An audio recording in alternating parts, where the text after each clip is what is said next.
Here you go!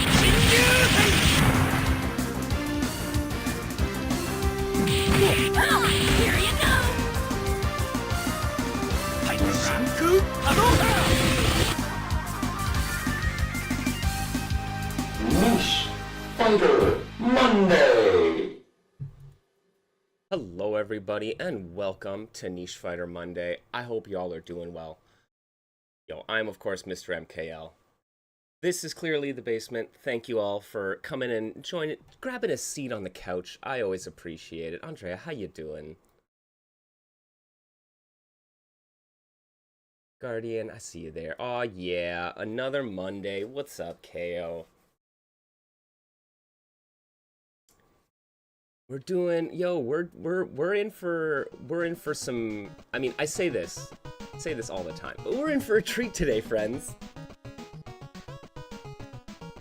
Yes, Evo is on its way, man. It is fast approaching. We are some 12 days away from Evo. Oh boy. I appreciate that, Andrea. It's not taking too much of a toll on me. It is.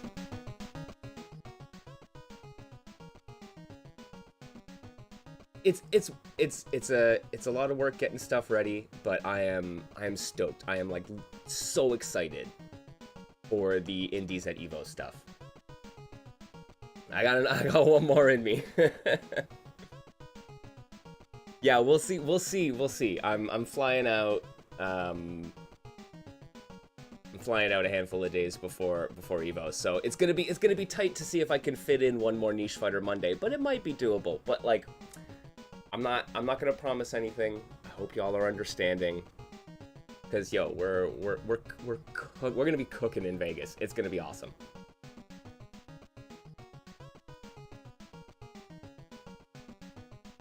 Oh, sorry to hear you're not feeling too well, KO. Yeah, get better soon. Just chill. Maybe grab some tea. Relax and enjoy Niche Fighter Monday.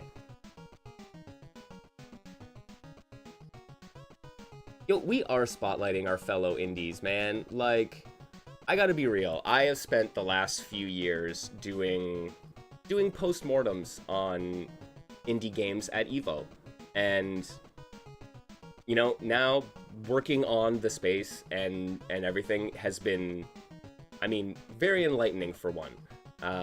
But this is it. This is the kind of stuff that we have been working towards in the basement, is supporting endeavors wherever they may be, right? Whether it's like hosting a bracket and doing a special stream for one of Alex Alchemy's charity events, or right, like competing and helping out with Pride FGC, and there's so many big things that we can do to help spotlight our indies, and this is but one of them. And yeah, but Evo is bringing it back, man. I'm excited to say. So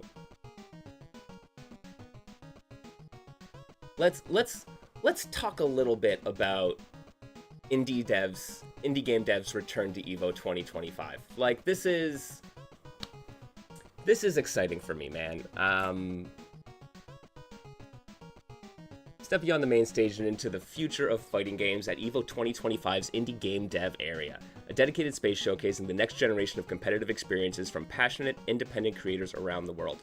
Whether you're a diehard FGC veteran or just looking to discover something fresh, this curated lineup of indie titles offers bold new takes on mechanics, movements, and combos. And so much more, if you ask me.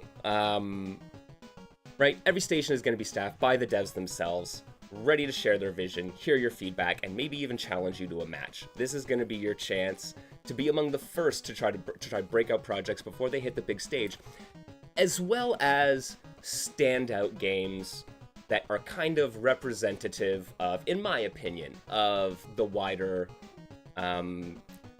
FGC, like indie FGC space. Like, what is possible from indie fighting game devs? Yo, Team Corrupt, what's going on? Welcome to the show, friend.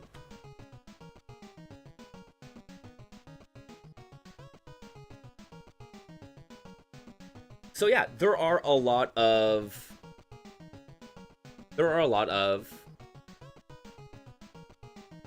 games that are going to be there. There are 15 games that are going to be there, in fact. And so, there is quite a variety here, right? Like, when you guys think of indie fighting games, right? What are the kinds of games that come to mind for you? I'm genuinely curious. Like, if somebody asked you, oh, what would your like top 3 indie fighter recommendations be, right? You cheated the system a little bit.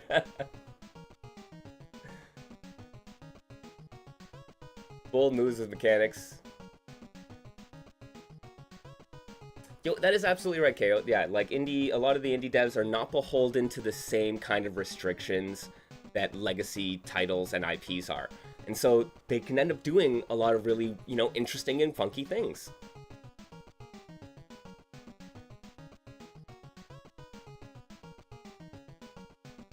Right, but I don't know. There are so many different types. Like when I start thinking of the world of indie fighting games, I immediately start thinking of games that, pull from the history of fighting games, right? Some that do something very different, that break away from the traditions of the old, right? So it's like you can go in either of those directions. You have games that are like hyper technical, and then you have games that are hyper approachable. You have games that are very much... You have some new indie fighting games that are going to be coming out that are going to be massively multiplayer, right? And then you have others that are going to be like almost wholly focused on single player stuff, right? Maybe you want RPG exploration and mechanics in your fighting games. There's something for you in Beatdown Dungeon, right?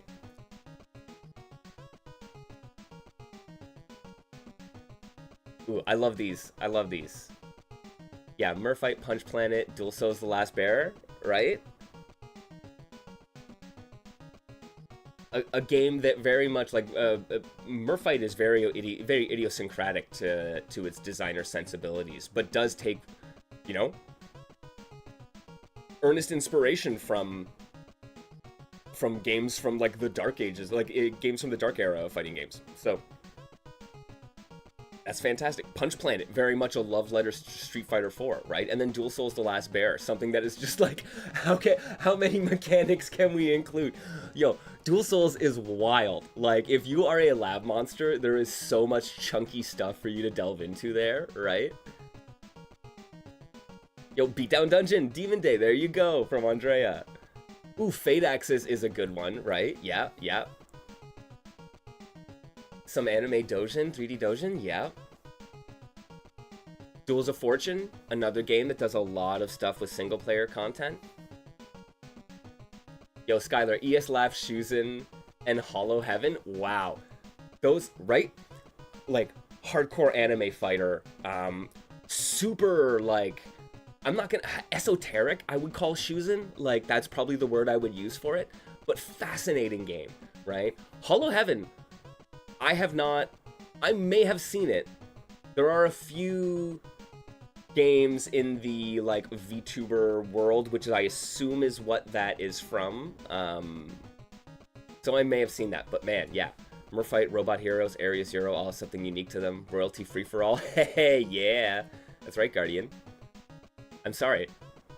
Using royalty-free like IPs to put together a platform fighter, a crossover platform fighter, that's genius.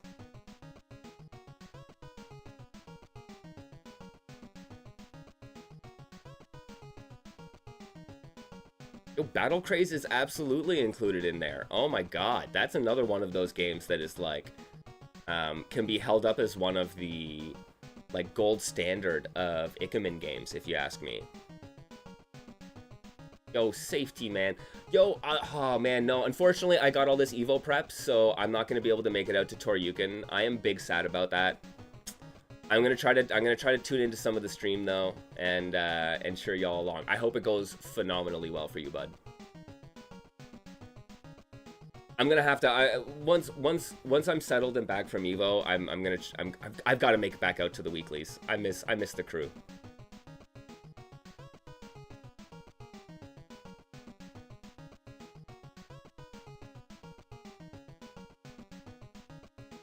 Right, but look, the cross section Ooh, Northern Battles in August or September? Yes. Definitely count me in. So we're like, but this is what we're saying, right? What is possible with the space of indie games and the scope of what people do in indie fighting games? That that description there, those games there, right, is an excellent cross section of what's possible. And I think the selection of games that we've selected, that we've curated here for the Evo indie space is also that. And I will say, I am so sad that we could not have an infinite number of spots for all of the amazing developers. Like, there are so many more games that I would love to see in something like this. And for various reasons, logistical, right, that it can't happen. That's just not feasible, unfortunately, right? But we will do everything we can with the space that we have. And I think we're doing a pretty damn good job. And I'm really excited for everyone to be able to see this.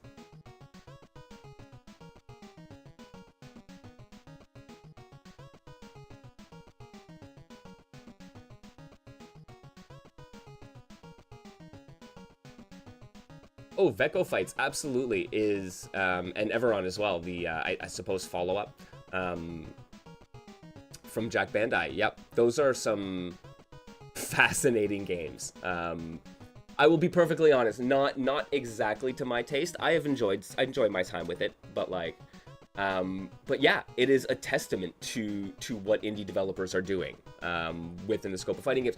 It's so easy to forget that fighting games are more than just the major, at this point, what, 5 franchises? Like Street Fighter, Tekken, Guilty Gear, right?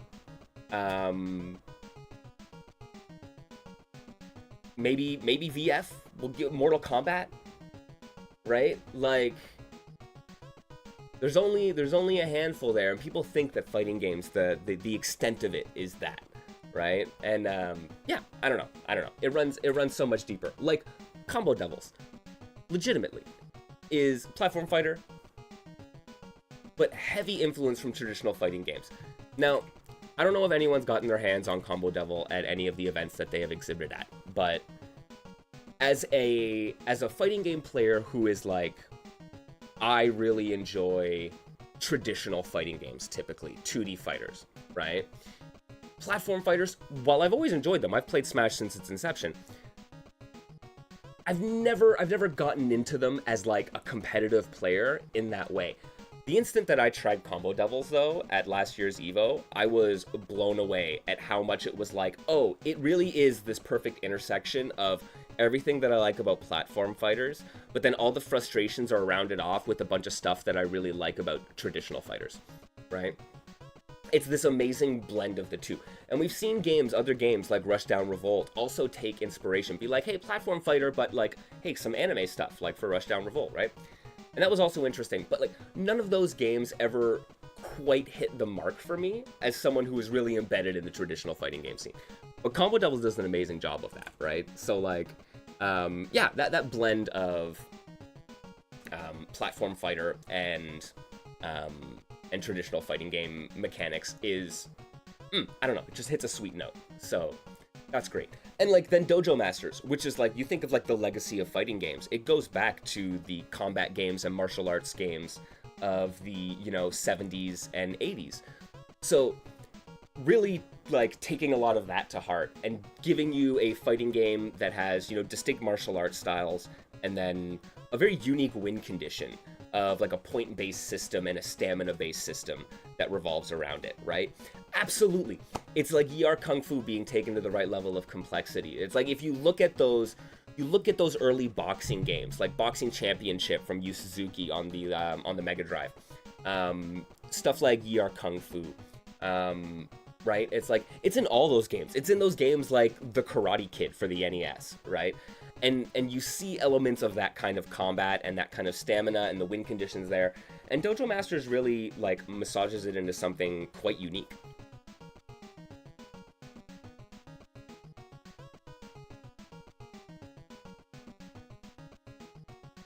Yeah, I mean, Dojo Masters and Fantasy Strike actually share some similarity, I think, in where they come from in their designs. KO, right? It's like, not in how they play necessarily, right?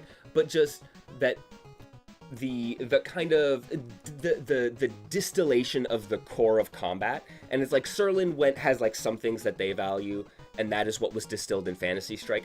But it was like a very in a very parallel way, Dojo Masters has been distilled by Bye Bye Blue and the team into its own thing, right? But I don't know. I think they follow very similar paths to very different destinations.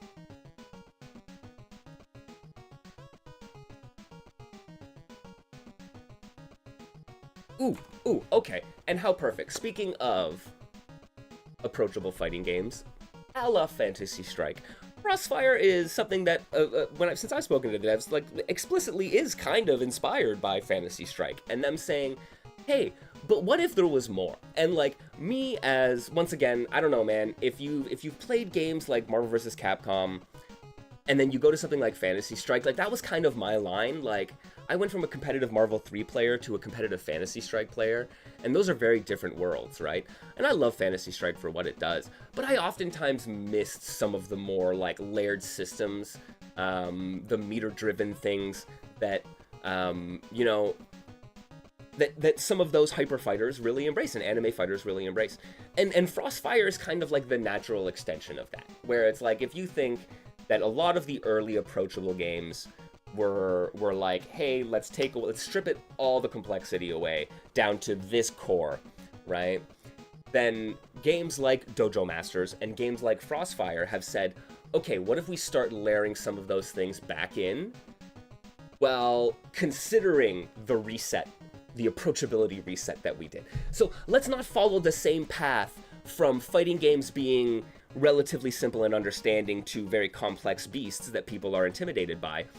Let us like understand where we are, and since we did this reset, let's go somewhere a little different. And where Frostfire goes with this blend of like approachability and complexity is, like, once again, one of those games that really hits quite an impressive sweet spot between those things, right? Yeah, I don't know. In the world of indie games, I think there is something, especially in the fighting game community, I think there's some benefit to being the perfect, and this is not said disparagingly, but the perfect side game, right? What's my perfect secondary game? Like, I might go to a tournament for Fate Unlimited codes, right? But while I'm there, I might also play these other things. Or you might be there for Street Fighter, but you'll also join Guilty Gear Strive, sure. And I think a lot of indie fighting games have this great opportunity to be that perfect side game for someone. So many people in the fighting game, and like so much of our community, I think if you look at the numbers, a lot of people are multi-game players, right?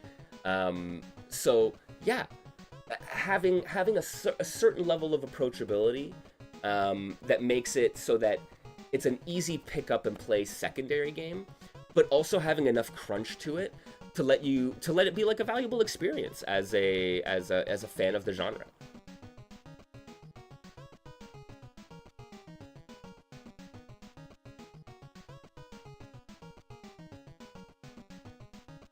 Oh yeah, Area Zero is also an excellent example. We're going to be playing Area Zero a little later on today, and it is very approachable in many ways.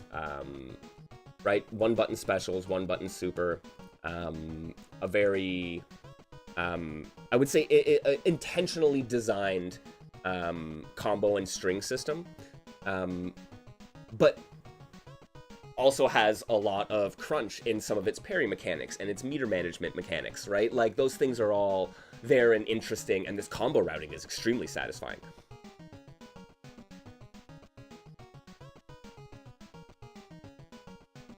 Nice. Dude who goes to your local's big supporter of Frostfire. Once ran an indie booth at the local. Set up Frostfire alongside yours. Nice. Nice.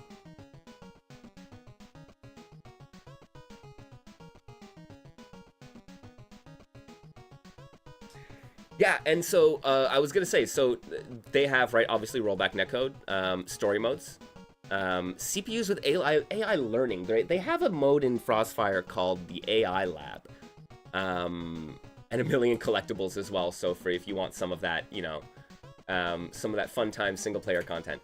But the AI lab is an interesting thing for me, and I don't know exactly how it works, but I am always interested in kind of adaptable CPU, right? Like, the being able to train your amiibos in Smash 4 was always super entertaining. So yeah, I'm intrigued to see where that goes. Yo, what's up, ETA? 100%. I'm so happy to be able to share Area Zero. It looks super cool. It's funny. It's this game, dude. Like, you're a bit of an enigma. I don't know. I gotta be honest. I'm like, I saw you announce Area Zero, and I was like, oh, this looks really cool. And I'm looking around for stuff, and I can't find any information about it. And like, you seem to be active on the Patreon, which is great, right? But then I'm like, what's going on with this game? And then it's just like, you end up coming out with something new, and it's like, all of a sudden the game's out. And I'm like, all right. But it's funny, I'm oftentimes used to indie devs being a lot more, I don't know, vocal and active in some of the circles that I run in. And so when I see someone who's obviously like cooking out there but is not, I'm always just like, where are you hiding?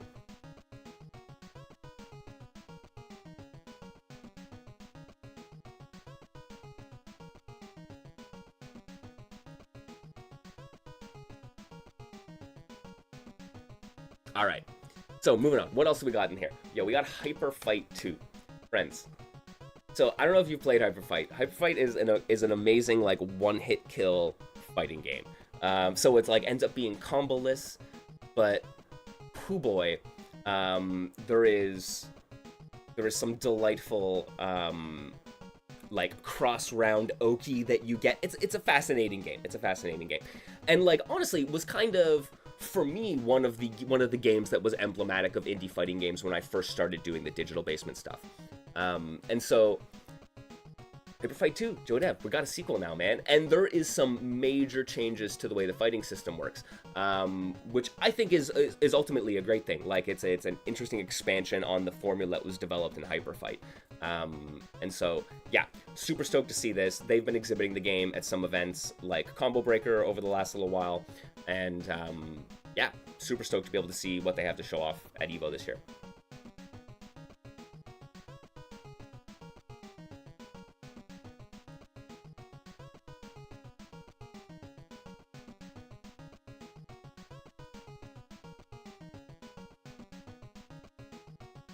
No, Reaper, we are talking.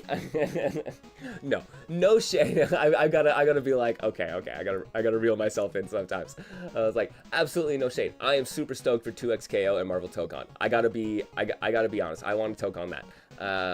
But we're talking about the games that really matter at Evo. We're talking about the indie games that are gonna be at the indie gallery at Evo this year. No. Nothing. There's no bad on your part. Absolutely. But no, we are 100% talking about the Evo Indie Dev Gallery this year. But legitimately, I am super excited for 2XKO. I love the idea of a duo, like 2-player fighting game. I am hopeful that me and my training partner in crime, Ducky, can actually compete together on a team. I think that would be super sick. We have been like playing together and in tournaments together and training together for like 15 years, right? But like, we never get to play with each other in a competitive manner in that way, right? So it is super cool. Yes, there is. So after a bit of a hiatus in 2024, we are bringing it back in 2025.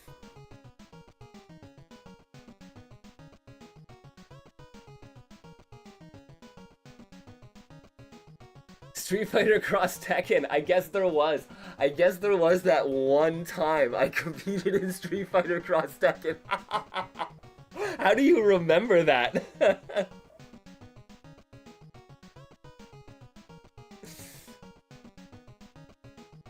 No, never got Tekken Cross Street Fighter.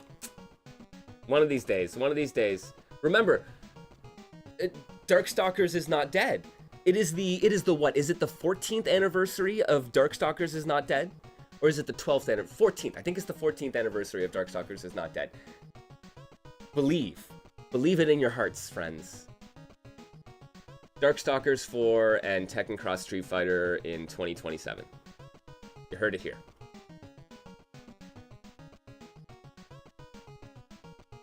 Yo, okay. So, moving along on our list, Mega Knockdown. Yo, friends of the show will be very familiar with the Mega Knockdown. We did some work here in the digital basement. We hosted the Niche Fighter Fete, and yeah, we helped raise a little bit of money so that Mega Knockdown could start getting its art revamp. And since then, Alan McMillan has been brought on board the team, and yeah, everyone is. There's been so much work being done on this game, not only for the art, but like a UI revamp, beautiful character art, beautiful story mode art, great like mechanical changes, updates to game modes. There's been so much work that D Hamster has done on this game, and I'm really stoked. I'm once again glad that they're able to get a bit of a platform. I was proud to be able to provide one and to help support the development of Mega Knockdown, you know, those years ago. And now seeing how far it's come, I think this is a great celebration. Yeah, we got you, Mohas.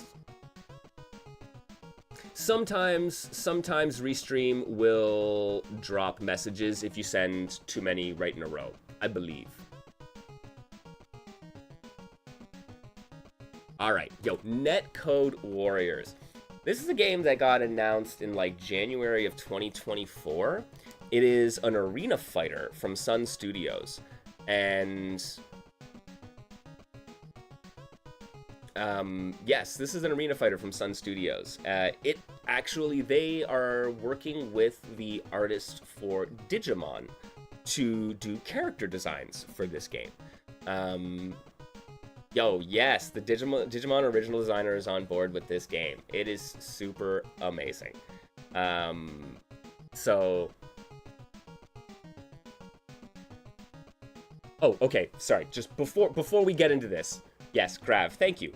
Mega Knockdown, doing an anniversary tournament next month. $100 is on the line, free entry. Play on your own time because you can do it remotely. You could submit your replays. It is so cool. They have a very, very... approachable format for their tournaments there. Definitely go check it out.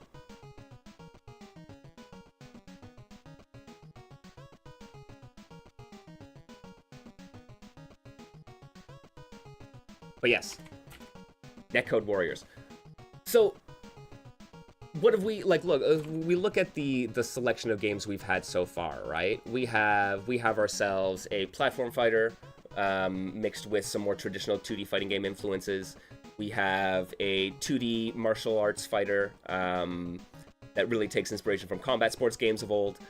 We have an approachable game which has really layered things into the point where approachability is not even its defining factor. I think you can there's very clearly a lineage from something like Fantasy Strike, something like Frostfire, and they are doing something really cool within that space of being a game that doesn't care about motion inputs. You don't have to care about motion inputs. It does care about amazing gameplay though, because some of the anime combo structure stuff, super dope. Hyper Fight 2, the one-hit fighting game, kind of revitalized and with a new design direction from Studio Joe. Turn-based fighting game from Mega Knockdown. Like, this is a wide variety, right? And now we come to the arena fighters, which I think is legitimately a subgenre of fighting games that is woefully underrepresented, right? So yes, like I said, they're working with the original Digimon artist to do some character designs for that, and I don't know, we have not seen much in terms of the gameplay, and so how this will play out is going to be a really interesting experience, and I am always excited to see how the traditional Evo crowd approaches some more like some of these subgenres of fighting games. So this is going to be great. Yo, and speaking of subgenres of fighting games, the puzzle fighter. We also need the puzzle fighter representation, man. We're trying to represent the entire spectrum, right? So competitive puzzle fighter, smash your own gems, and use unique skills. Yeah, it has a pixel art vibe to it. Adorable characters. I'm waiting to get my hands on that one. That is for dang sure.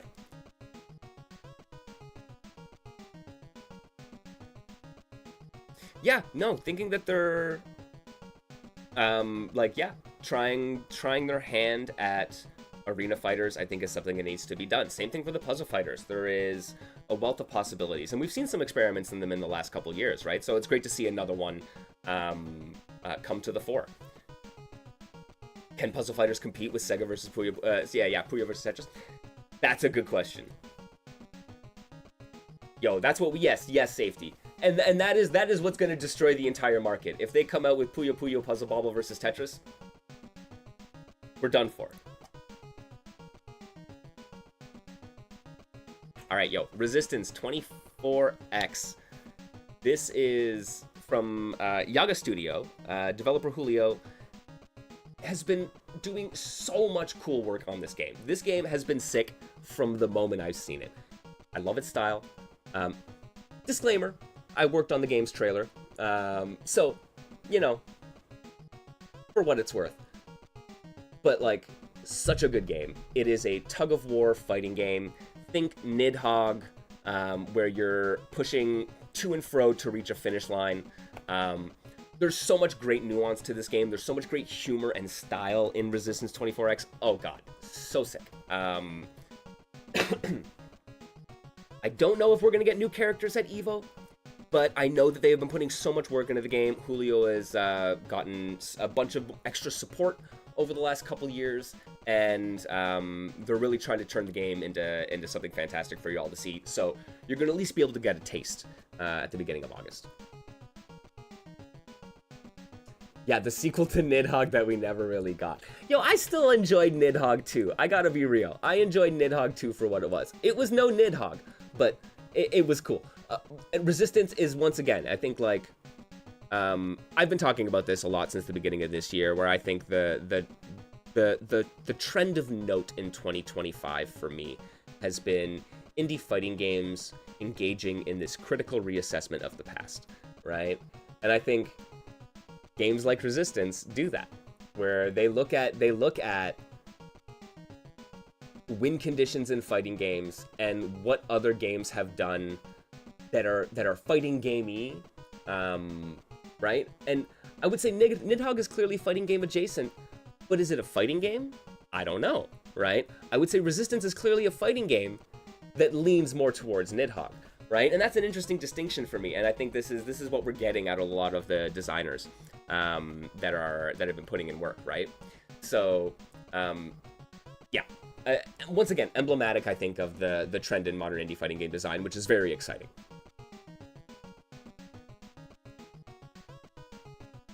Yo, royalty free for all. This one was mentioned earlier on in the chat.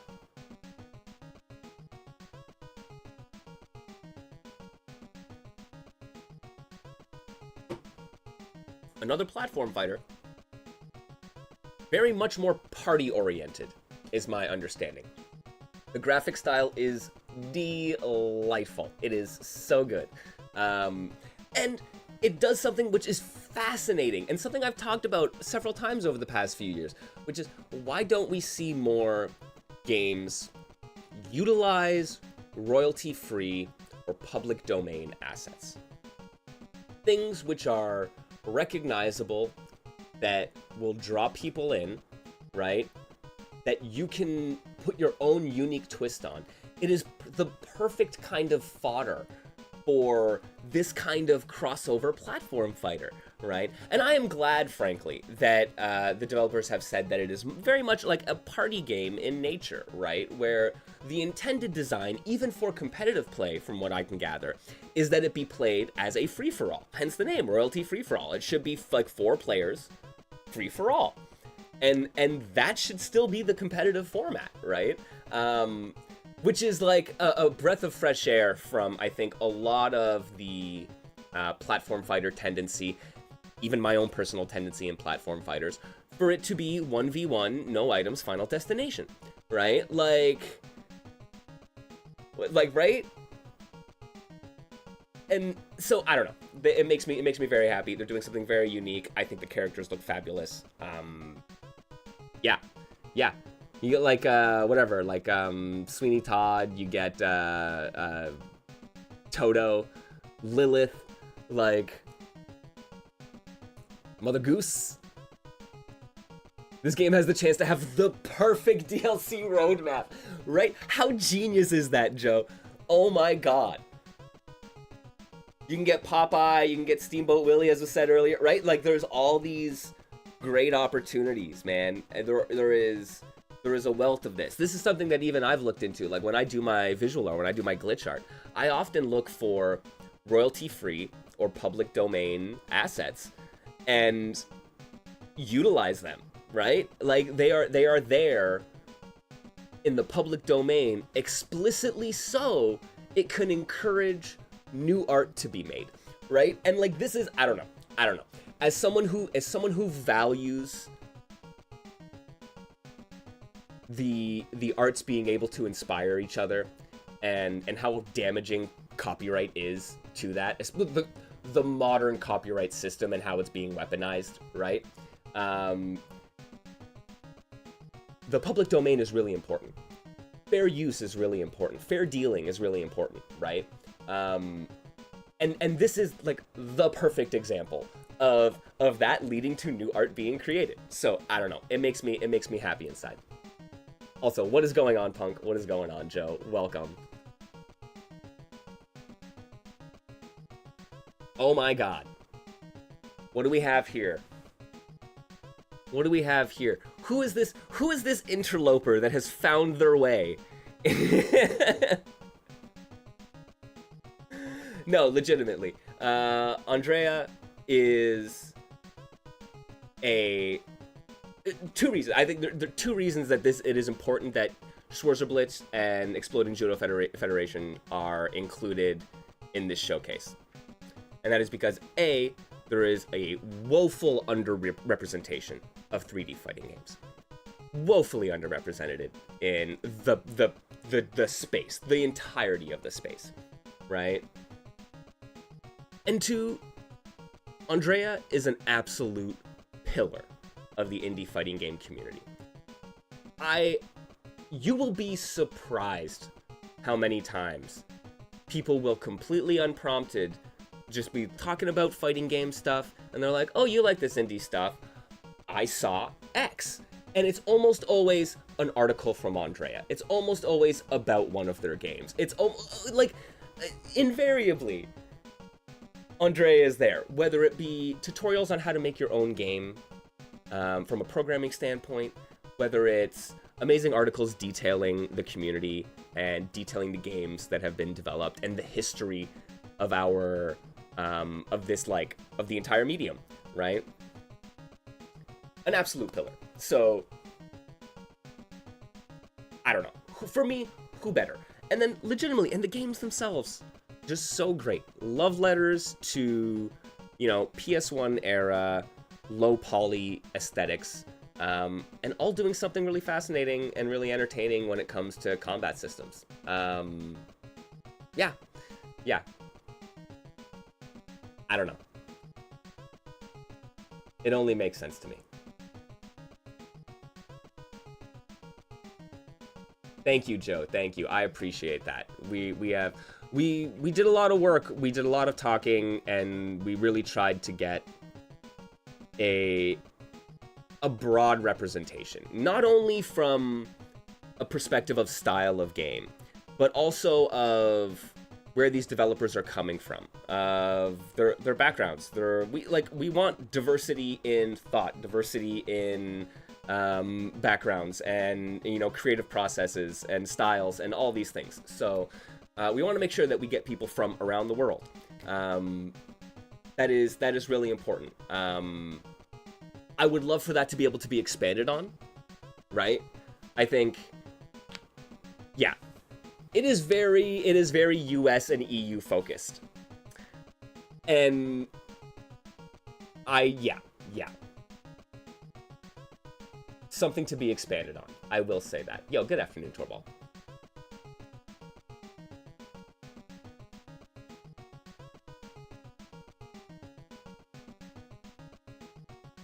Yeah, Swords of Blitz becomes an instant mention whenever someone talks about other 3D fighters. Yeah, it is also just, like, I think almost invariably, once again, it's kind of the, what are the quintessential indie fighting games? I think Swords of Blitz gets put up there, right? And for good reason.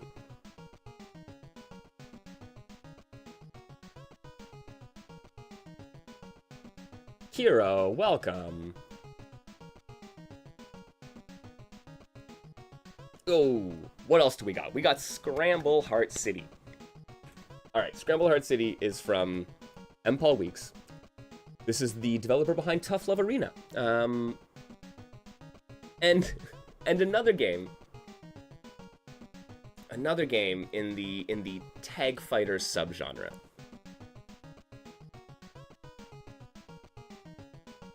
No, people are not ready for Exploding Judo Federation. It's gonna be so sick. I can't wait for that.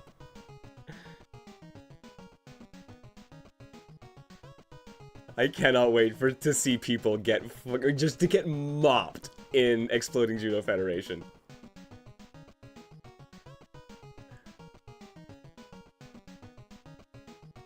Oh, the art's doing it for you, KO? Like, legit. Yo, Scramble Heart City looks freaking gorgeous. So yes, this is from Paul Weeks. It's a 3v3 tag fighter. There's something in the water. This is... we saw this percolating towards the end of 2023, and it's kind of all bubbled up now. And all of the developers have all of the tag fighters. And so this is a tag fighter, which I think it's worth noting does not have active tag. There is no active tag. Put it on the box. But also since it's from the developer of Tough Love Arena, it's built in a browser-based engine. So you can just pop this open in your browser, no downloading. You can start playing the game, plug in a controller. Woo! Amazing. Honestly, so cool. Got rollback netcode. It's got a bunch of new characters recently added that are obviously everything's still in development, but the game is starting to fill out. It's really exciting.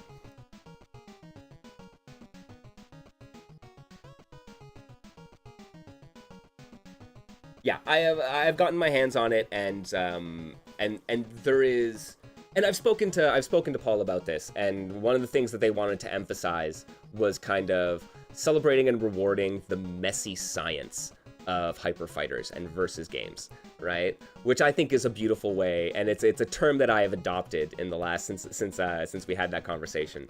And yeah, the messy science of Marvel is very real, and tapping into that messy science and providing a really exciting experience for people who love the genre is what they're aiming to do. So, but it still takes lessons from the kind of some of the, I would say, more approachable nature of Tough Love Arena. Tough Love Arena was, smaller button real estate and all that stuff. So Scramble Heart City kind of embraces those things as well, but is very much a, like, hey, we're gonna mess you up tag fighter at heart.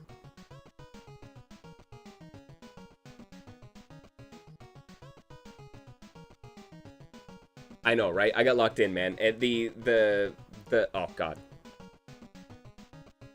Every time I see a clip of that game, I'm just like, oh, that's some dirty nonsense, and it just makes me smile. So,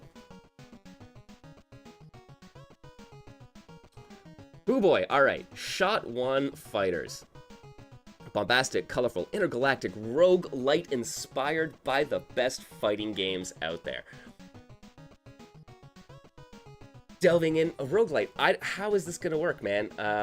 Yeah, this is what I want to see. I want to see more of this. I love that. Once again, a great art style. I am a super fan of this. The gameplay is 3D polygonal, but very much inspired, very much like in the vein of this style, which I love. Yeah, I don't know much about this game, about how it plays, about what the modes are gonna be like. I know a little bit,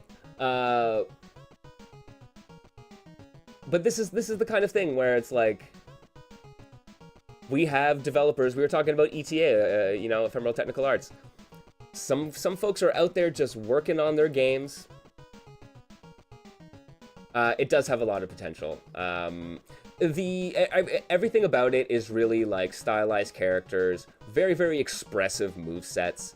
But like, I don't know. We have yet to have a chance to see how the entire picture comes together, and I'm excited that we're going to be able to kind of get a sense of that at Evo this year.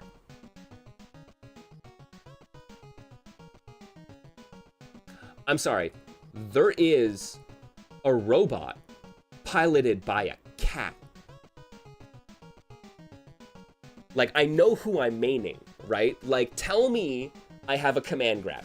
Tell me I have a command grab where I rush forward and the cat pushes forward on the joystick and that giant arm reaches out and I slam you into the ground. Like, if you let me do that, I will give you 50 Canadian dollars. I'm just saying, like... Yo, Punchables, right? Yes, well, it's a roguelite inspired by fighting games. Everything I've seen has been in the like 2v2 fighting game mold, though, right? That's how it's being presented, right? But yeah, right. So this game has a bit of a history, and has pivoted from more fighting game adjacent into more clearly fighting game. But like, remains to be seen how that plays out in the long run. We've seen a lot of developers take different approaches to doing, different formats for fighting games. So.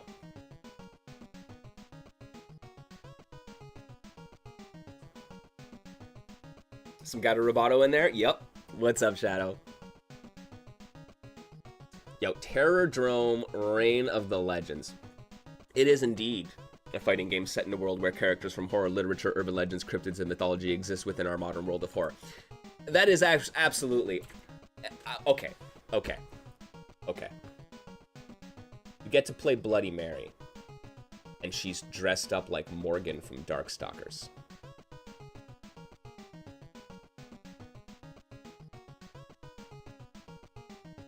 You're welcome. Like... sometimes it's the little things. Like, legitimately, that made me fall in love with this game. Terrordrome is also a really good use of public domain. Yes, absolutely. That is a totally fair point, and I think one that I absolutely overlooked. Right? But you have Van Helsing, you have Slender Man, you have Bigfoot, and Frankenstein's monster, and Bloody Mary, right? Dracula. Yeah. So many great opportunities. I love the world of dark horror. Yes, absolutely. This game has already been released, right? As some of the games that are in the indie dev gallery have already been released. I think that's actually really important. I know some people might think, and I think a lot of people do assume that it's like, oh, this is all pre-release games. And it's like, no, some of these games have launched. I think the Indie Dev Gallery is a great opportunity for not only showcasing the up-and-coming, but showcasing what is being done and providing space for active communities. Personally, I think that's really important. So I'm glad that we have games like Terrordrome, we have games like Schwarzer Blitz and Exploding Judo Federation included.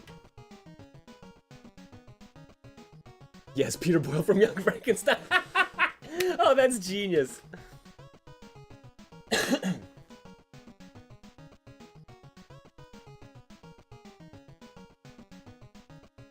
Yeah, Kiro, I want more people to check these out too. And that's it. And it's also an opportunity for people to realize that these developers have been doing stuff. I mean, I've been saying it, like, it's the last, 5 years of indie fighting game development has been explosive in terms of growth. It has been so impressive. So, and I think sometimes we forget that these games have come out and exist and there are communities for them, and we should be celebrating that, right? So yeah, absolutely.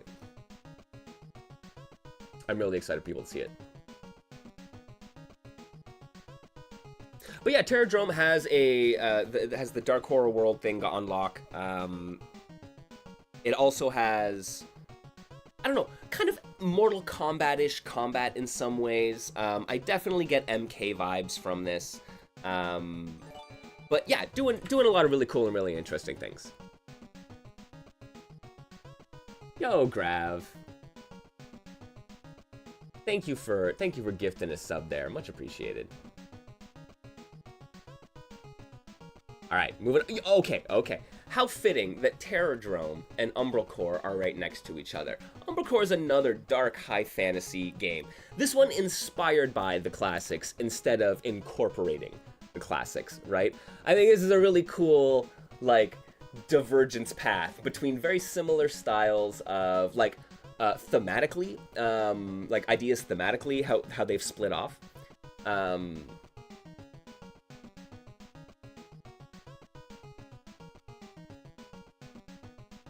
Yo, Shadow, yeah, yes, it was fun. That's fine. You bodied me in Tekken though, right? Like, so it's a wash in the end.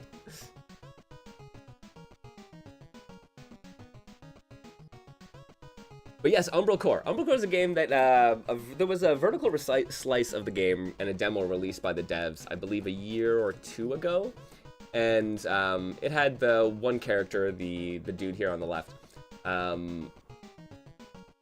And it was very polished, and they kind of went quiet for a little bit.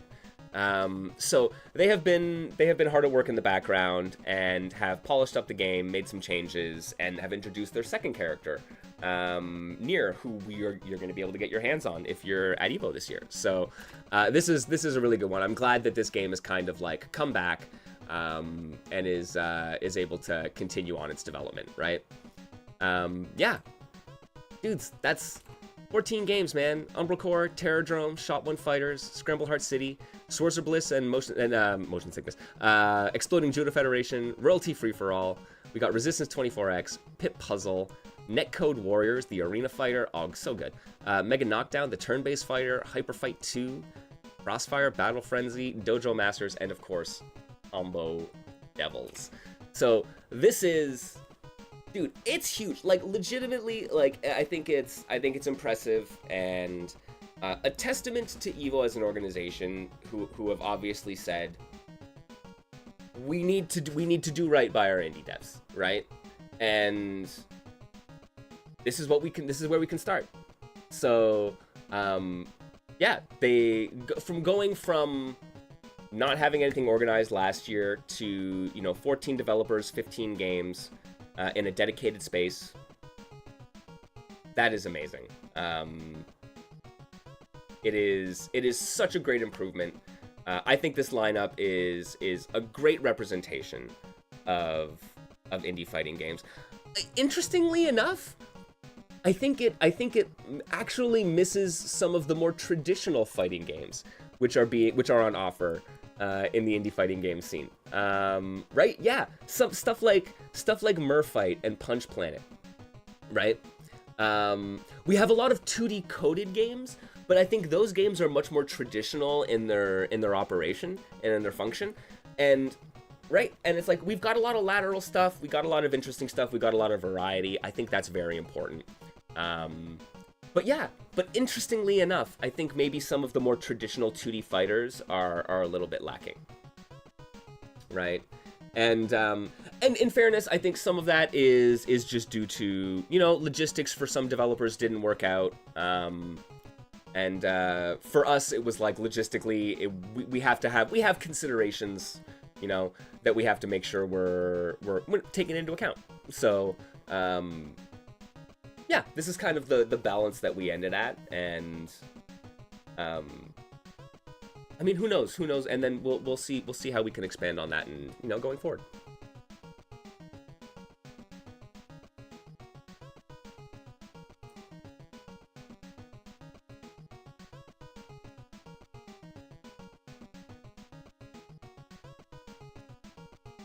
This was, so yeah, I'm glad. I am very excited that indies are returning to Evo in 2025, and I will frickin' be there with you all to see as much of it as possible. Man, all right. Well, it's not done yet. It's not done yet, but thank you. I appreciate y'all. I hope this is something that people are excited for. I hope it's something that even people, if they're not excited for it, I hope they can appreciate it. I'm really stoked to see how the wider fighting game community really responds to this. Yeah, I think there's a lot on offer. And yeah. And I want to rep the community, and you know, as I've been saying, I want to be able to hold the door open for as many people as possible. So if I'm able to do that, if I can wedge my foot in that door for a little bit, that's what I'm gonna do. Thank you, everyone. I really appreciate it.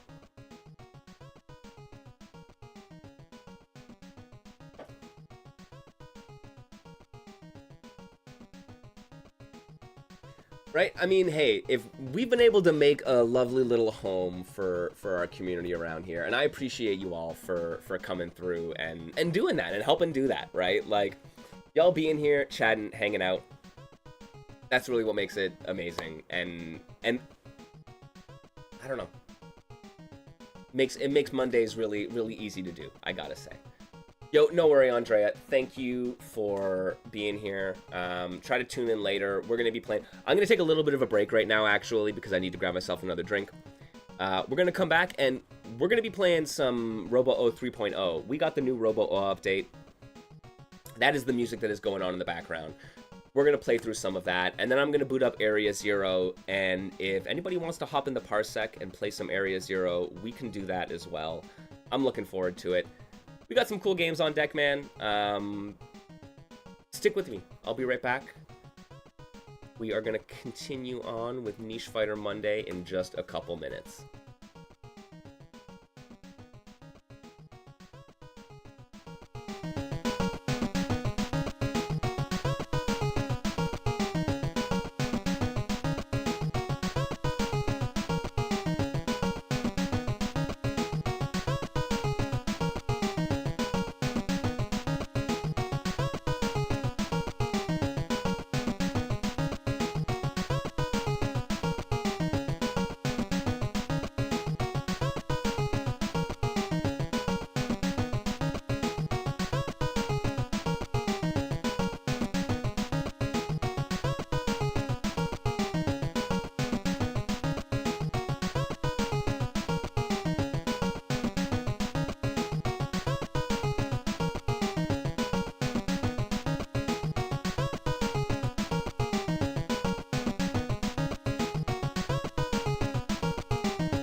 Hello, everybody. We are back. Happy Niche Fighter Monday. Happy Robo 3.0. Oh, yo, happy, apparently, it's my Twitch affiliate anniversary. I certainly didn't know that. Twitch was kind enough to remind me. So, yo, shout outs to 4 years of engaging in capitalism. No, but for real, I really appreciate everybody who, you know, subscribes, donates, gift subs, all that good stuff.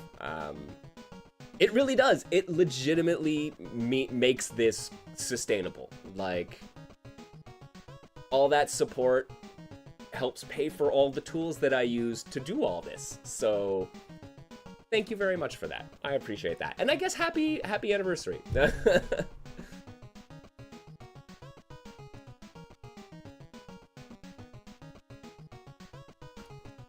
All right, but we got Robo O.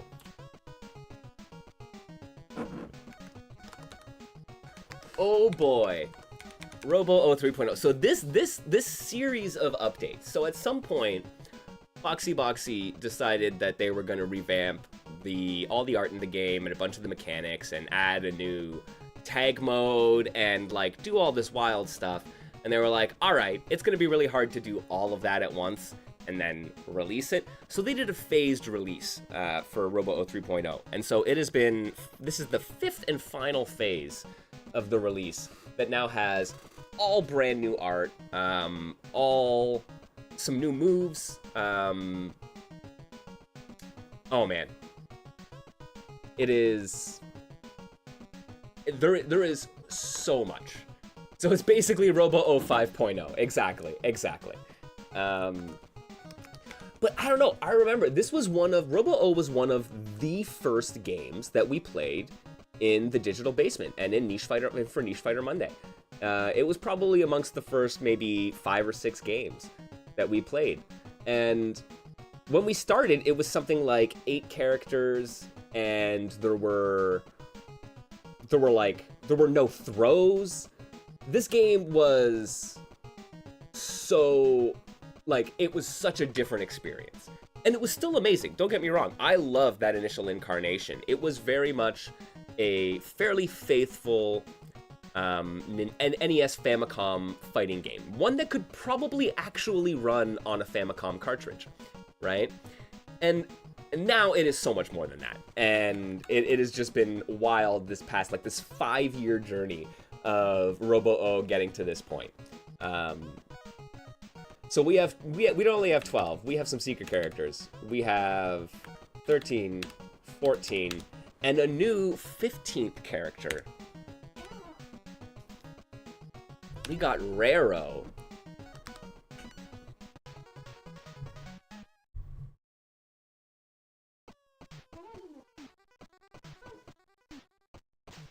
So fans of Ultra Fight to Chianta 2 might recognize Rare.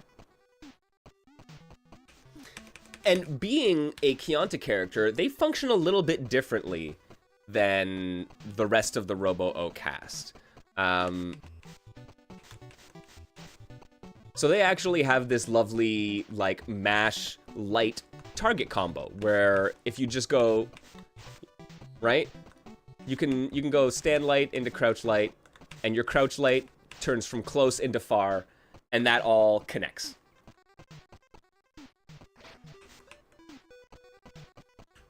Of course, the forward momentum on this punch is so delightful. Oh, that's, yeah, Punk, this is like, Robo was like your introduction to indie fighters. What a wonderful starting point. I think it's a phenomenal starting point. And, I mean, honestly, one that might spoil you a little. Yeah. Because, I don't know,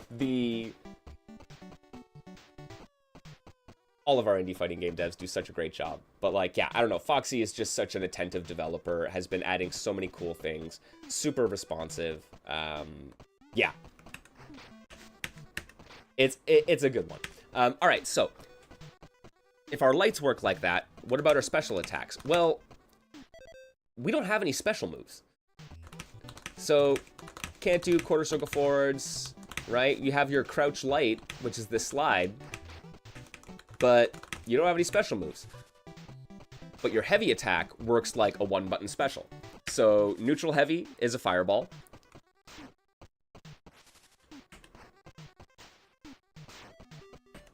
Back heavy is this kick, which is actually a target combo that goes into a launcher.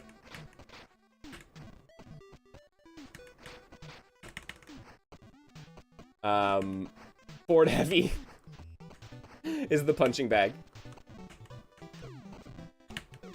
Crouch heavy is an anti-air missile. Right? We have our punch on jump heavy.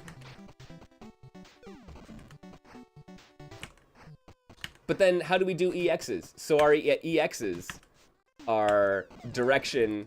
We only have 2 EX attacks. Back and throw. And then jump and throw. And we can control our little rocket pack. This is so cool. Oh my god.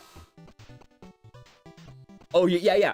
You can start hitting about 80 or 85, right? I was wondering too. I'm like, there has to be some routing that allows you to TOD, especially with Raro. I'm convinced it can work. So there were a few changes that were introduced in this game, and I was looking through the patch notes, and I'm like, wow, what happened that made you do that? And so there's a change to how blocking works, so that you can't be unblockable when you have a projectile on one side and an attack on another, and that's because of this, right? There's also a change that now you can do throw and then hold back in order to do a back throw. It used to be you'd have to hold back and do throw or have it on the same frame to get the back throw. But now you can do neutral throw and then press back and get back, or let it go and do forward. And that's because back and throw is EX with Raro. So it's funny, there had to be some like fundamental changes of, in order for his back throw to work, they had to make a universal change to the way throws work. And because of this as a thing, right? Which I'm pretty sure is because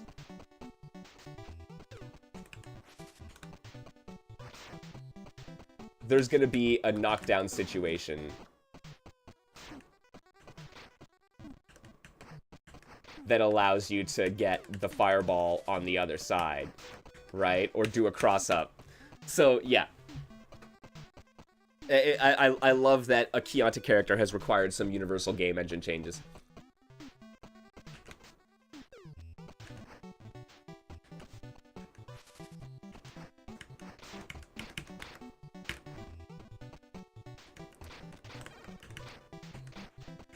So this is my absolute, like, I love this. As a combo, I'm sorry. It's so delightful.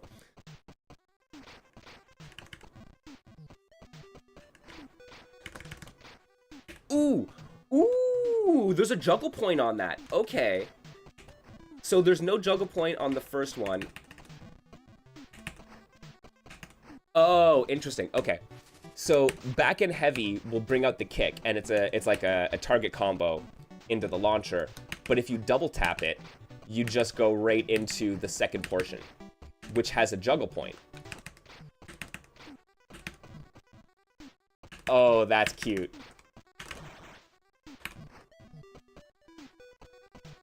Yeah, Chianti character doing absurd things. All checks out.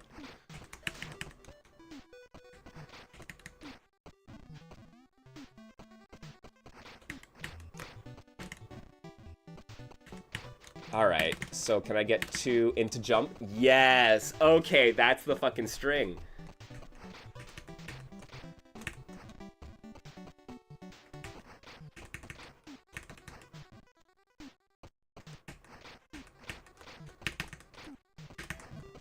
Oh, I crossed under.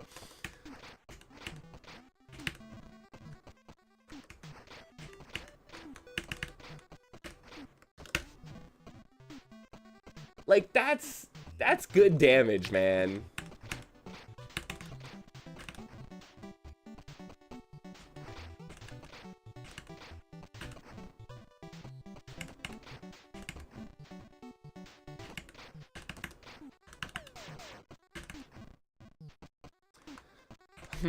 Does what else?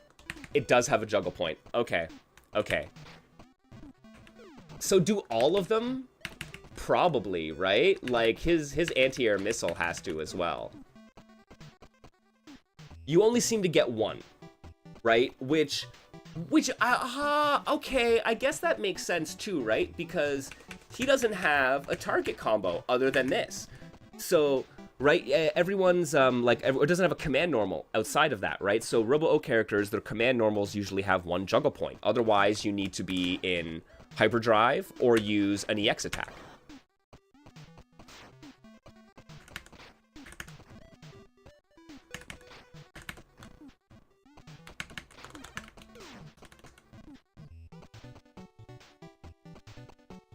Nightheart Gold saying, yeah, you've been able to do all 3 of the juggle point moves in one combo, which is indeed good meterless damage, but you can't get it consistently. It seems tough to get, the missile in particular.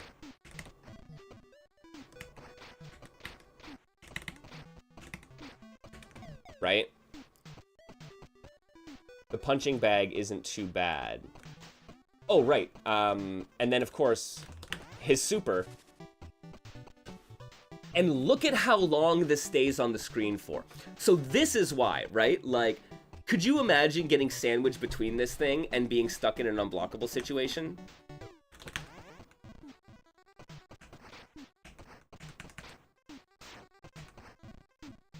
What's going on, JT?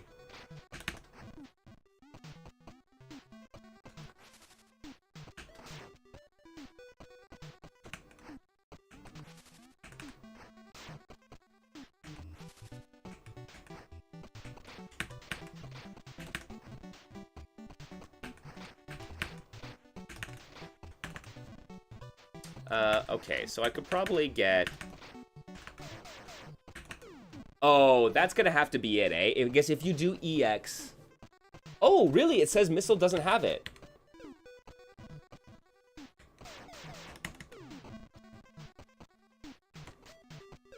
DiCaprio, is that you?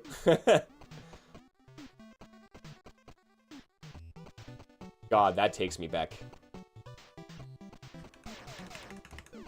Oh, you're right, it doesn't.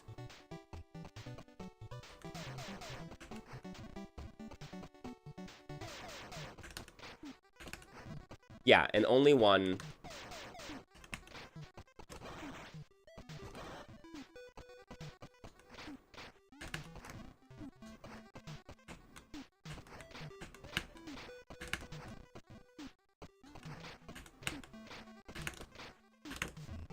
Oh, man. I feel like that's actually easier mid-screen.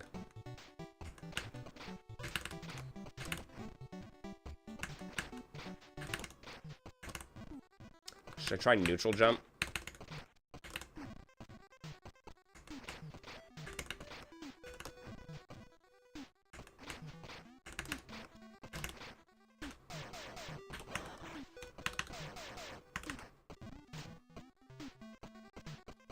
You can do so much fun stuff, man. This is a super fun character. Like... Oh, yeah, JT. Yeah, that would explain, right? Because, yeah, if you dash cancel, then you do get juggle points.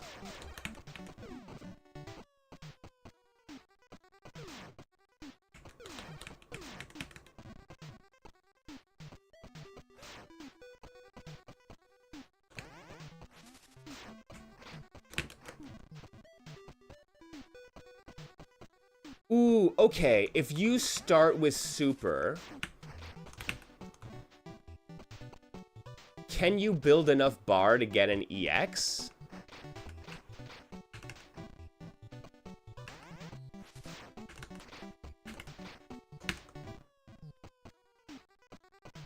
Yeah, and I am.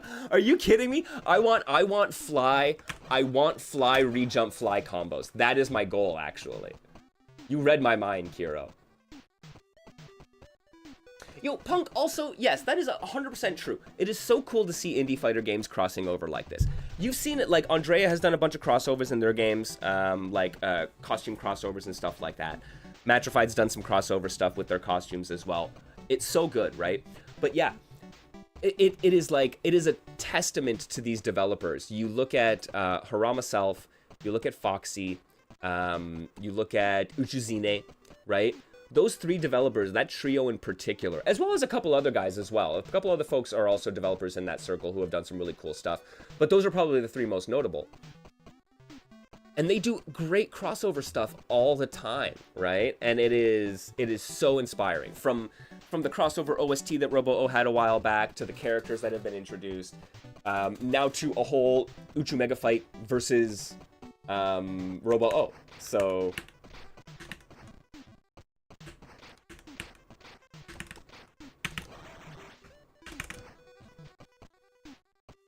yeah, Duels of Fortune as well, 100%.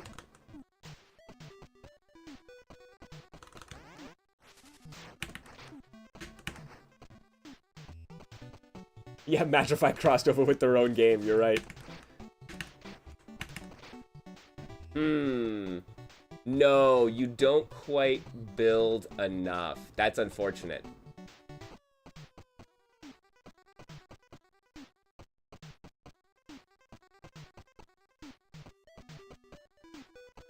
Yep, yo.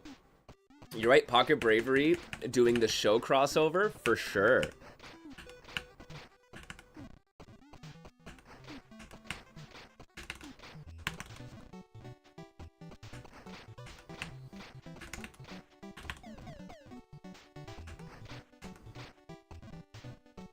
All right. So what do we got? 105. 83. Okay. So a single bar EX does more. I'm trying to figure out what our options are. 160. That's it. If you can get max hits out of your jumping EX, I think that's probably the best way to go damage-wise.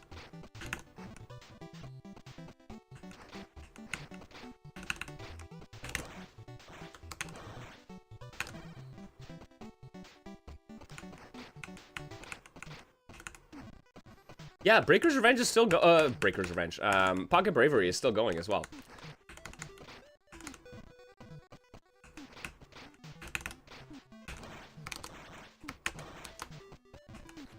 Oh God, okay. There's gonna be, you're gonna have to actually do some manipulation with your hitbox there, I think, to get the...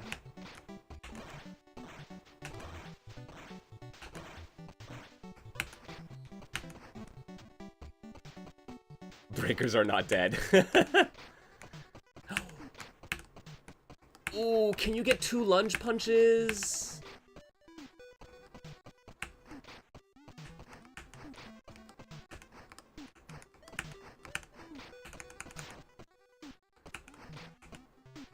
Oh my God, this is so fucking funky. I love it.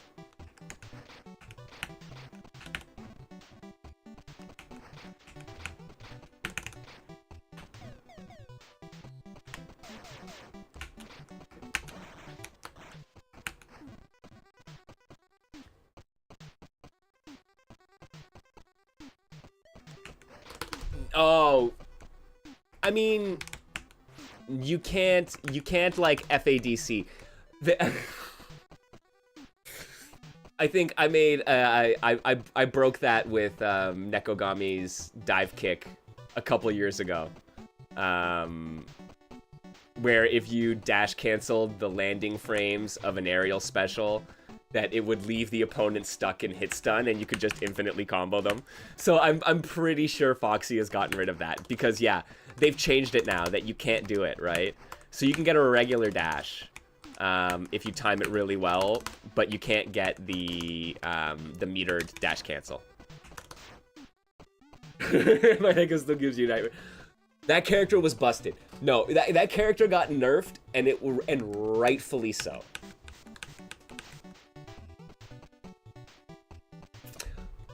But guys, I think Raro's gonna be a really good, like, a strong character.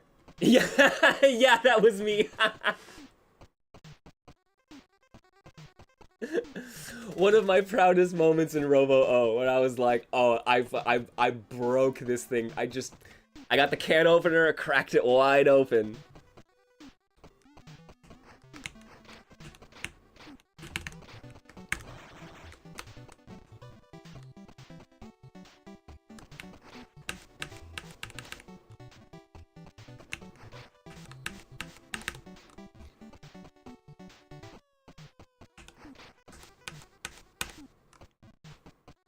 But yeah, like look at this is just like their stock B&B, right? Jump in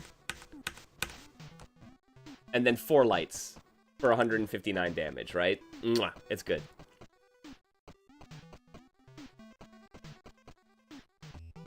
Yeah, no, Nekogami was 100% a problem.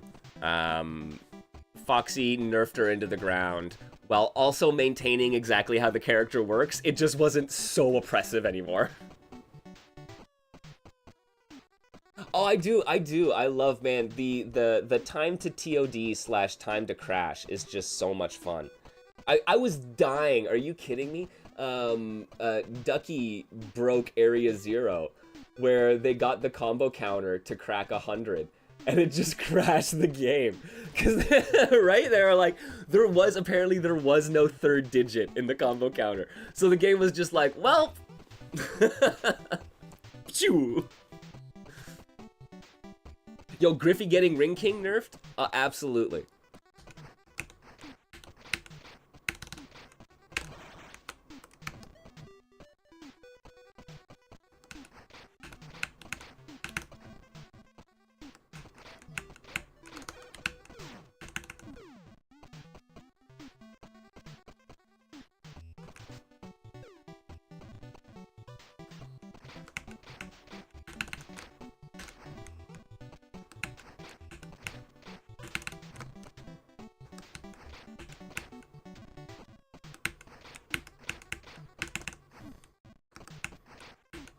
Oh, I don't know if that's actually a cross.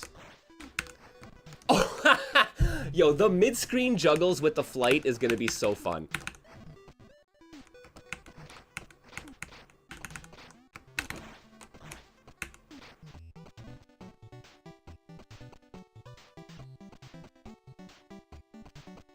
Oh yeah, Kiro showing you the text taunt buff. Oh man, between rounds. Still one of my favorite grappler things ever.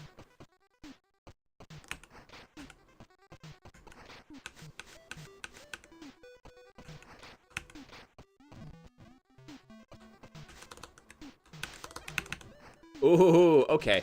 Oh, I don't think you can really do much out of it, right?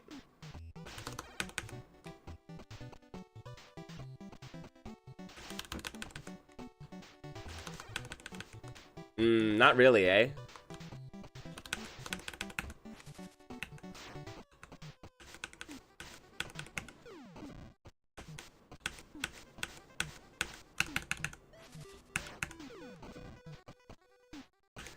The free Oki.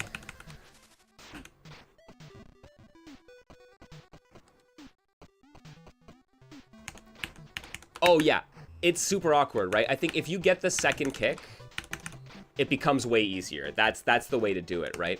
But then the question is, if you do that, right, you can use...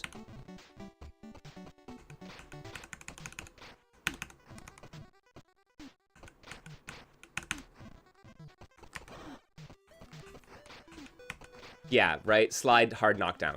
Yeah.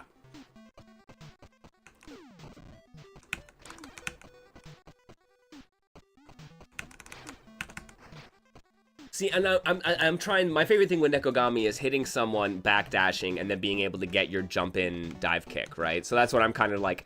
Can I get enough hit stun off of dash to get a jump into that? And I don't think so.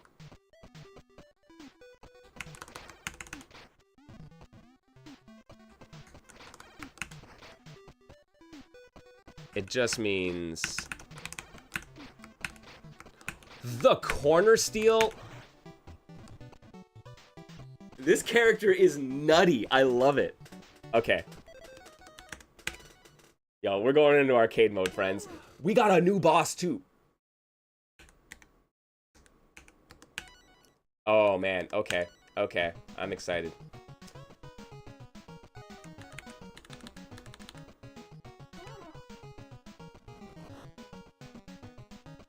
Ooh, maybe with projectile.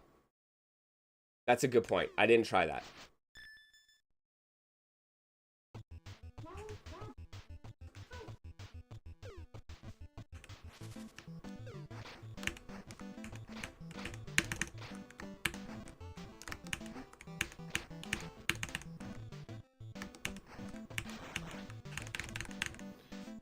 Now, I got some big questions, though. Like, how plus is that?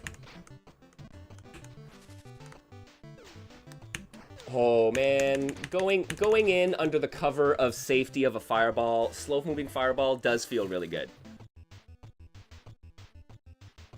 Oh, so, Punk, the game now has 2 giant end bosses.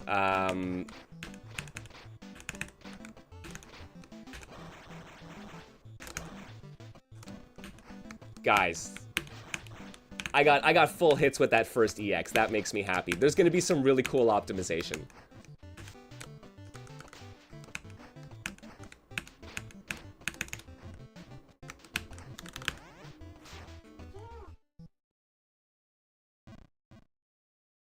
Yeah, so there's the giant there's a giant Uchu Uchu, and then apparently there's a giant Raro, which is exciting.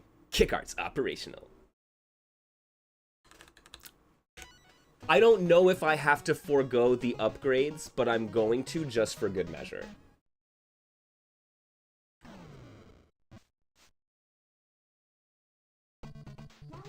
Yeah, it does look like it's minus on block, thankfully.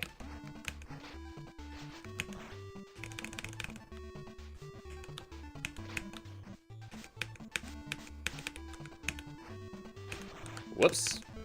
I meant to do fireball. Oh god, you went the other way. Oh, we have not played Little Fighter 2 yet.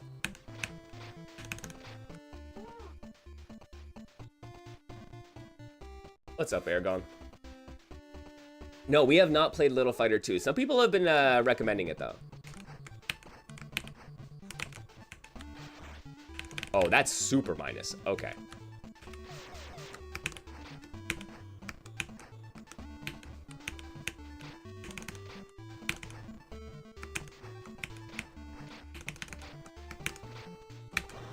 Oh no! It whiffed.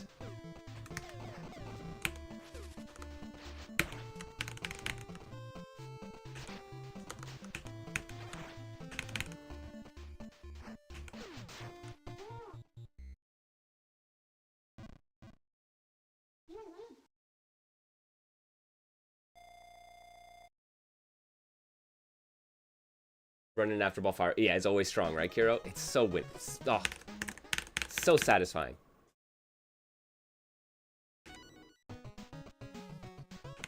Ah, here we go. Sit the kiss.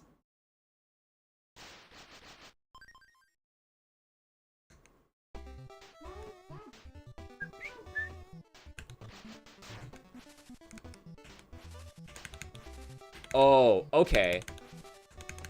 And it just resets it? You can just mash it and it resets it?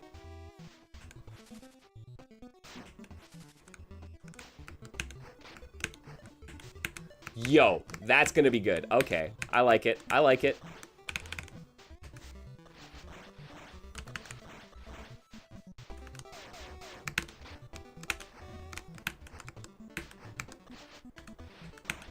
Nope.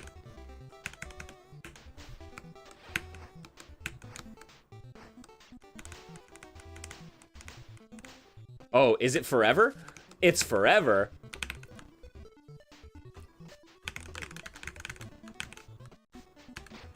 Oh god, okay, okay. Look at me flounder against Sudicus.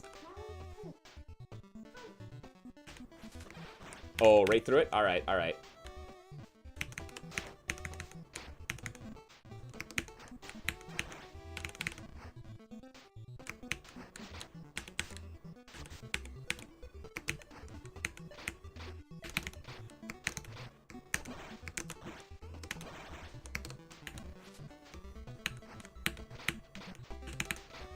There we go.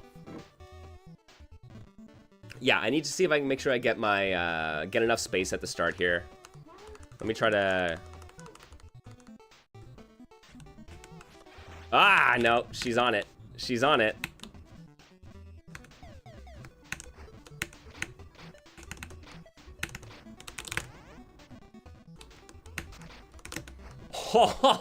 Just fucking sit on it. Oh, God. Okay. All right, all right.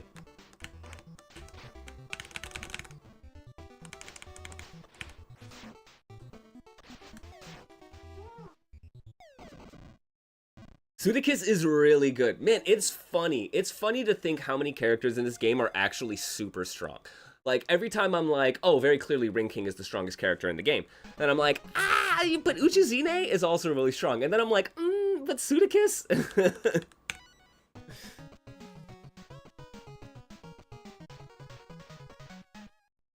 I mean, like, Grand Sky might be theoretically the best character in the game, right?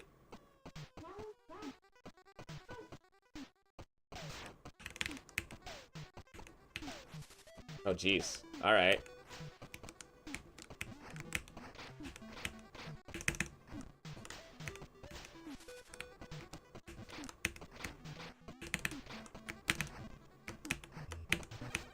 Oh, I got thrown. All right. There goes half my life.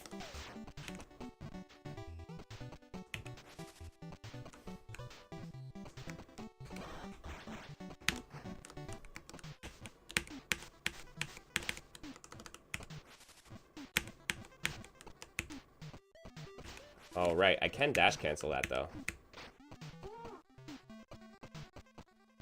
Yeah, Mohast, absolutely. I just won't play the generative AI remaster. I will just have to get the original.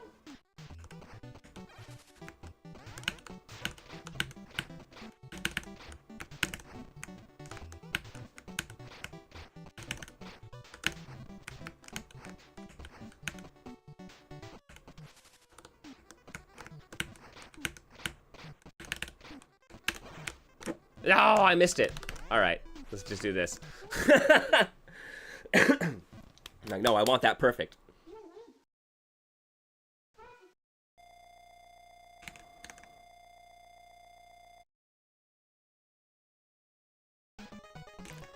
Oh, there are a ton of characters now, and like they've all got, like, a lot of them have gotten some pretty significant mechanical changes as well. Like, I think Dragono was a character that at first I was kind of like, I don't know, but the more they get changes, the more I'm like, yes, I like this character.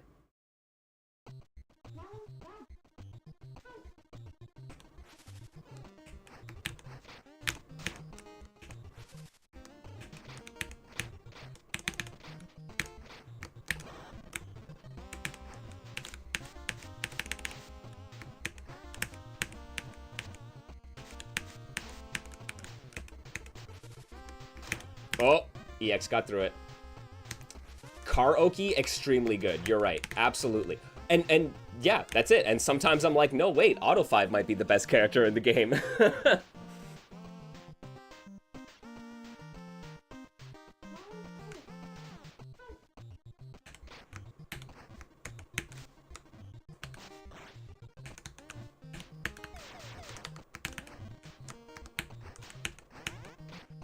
Oh!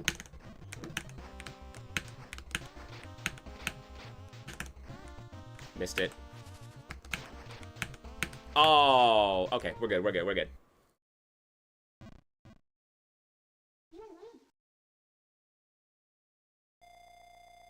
No, that's what I'm saying. Like, does that mean Grand Sky is theoretically the best character in the game? If he's the one that obviously everyone says is not it, but simultaneously everyone is also the best, maybe he is truly the best and we just don't realize it yet?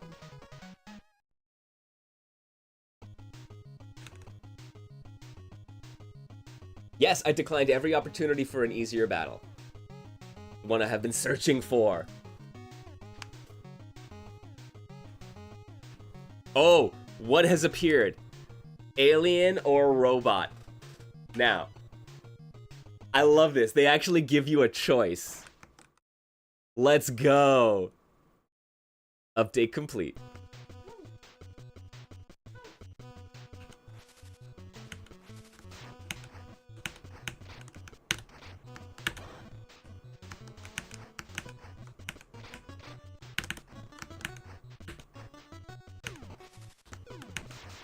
Oh.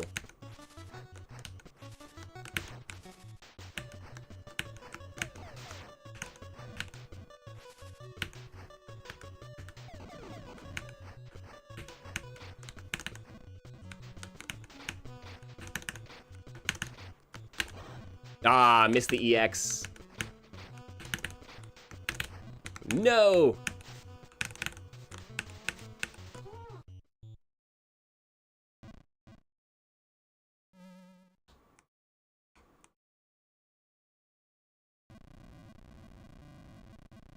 Let's go. Giant Raro.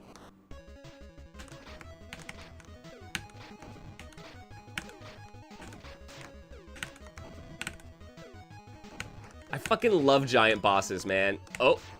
Okay. I gotta pay attention to the ground here.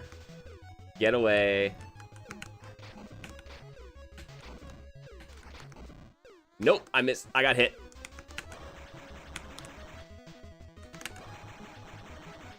Oh, she's repairing? Oh, no!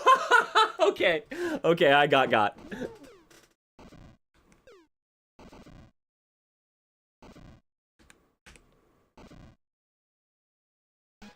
And then, I love it, because he has the Apocalypse Fist Crush. Oh, that's so good.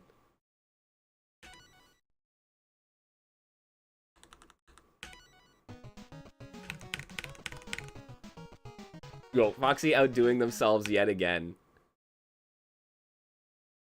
Good, okay. I'm like, do I lose it? No, you still get access.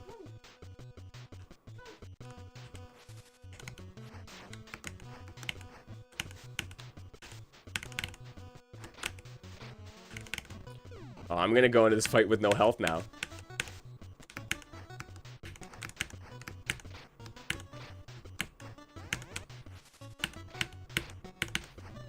Oh, I'm worried now. It's still there!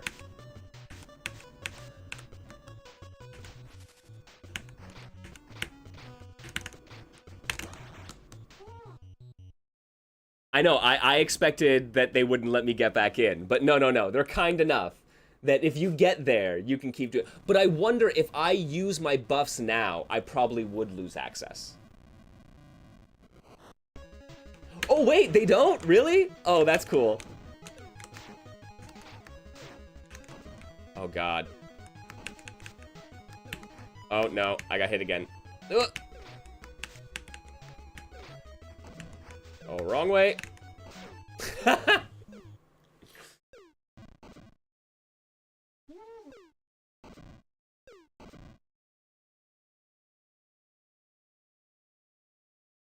Oh shit, man. This is so good. No, I got here. I got here under my own power. I don't need those cheeky upgrade chips. I'm not like X running to Dr. Light every time I'm in trouble and I'm like, ooh, no, give me an upgrade to my helmet. No.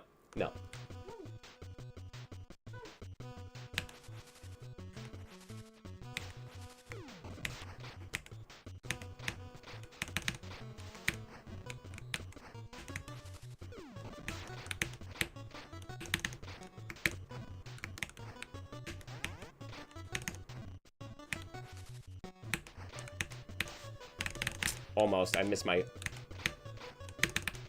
There we go.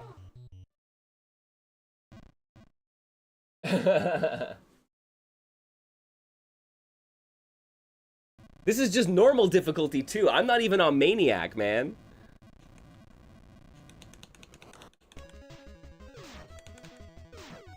Oh. Okay, let me get out of here.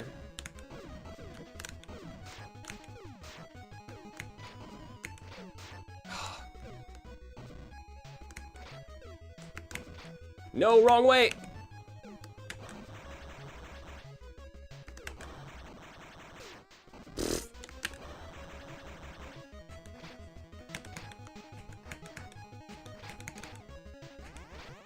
Oh, once again, okay. It's a super, that's what she's charging up. I didn't actually make that connection. I thought he was gonna get, like, healed.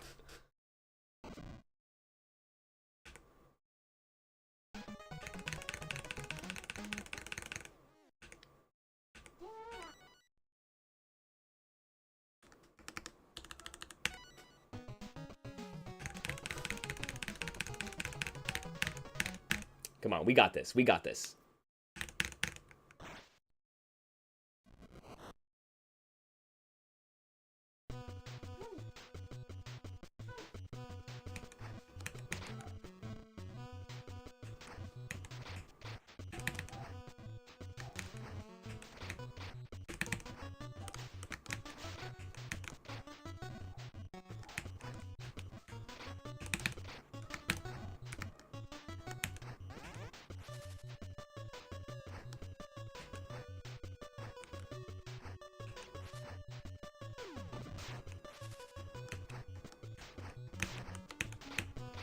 Yeah, I'm just gonna have to block it. I just wasn't, I was like, oh, okay, I can just do something else, but no, that's when I'm gonna get shot. And now I know.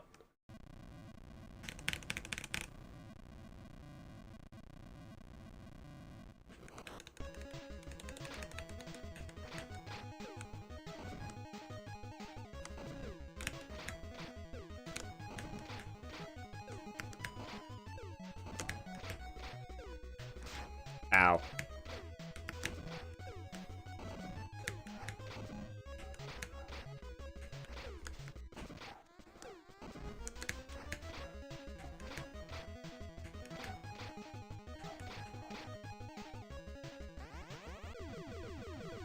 Oh god, that is a lot of chip. Oh no!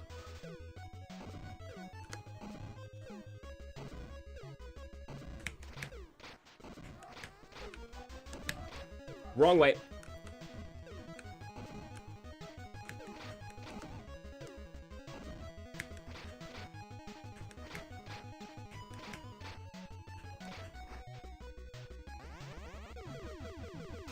I could not even survive that. That is ridiculous. Okay, okay. Will jumping EX get me away from that? Can I fly? I might be able to fly away from that. So it seems that when I hit him, it reduces the time, but I'm fairly sure. I don't know if I can hit her directly. I'll try. I'll try to actually hit her directly to see if that makes a difference.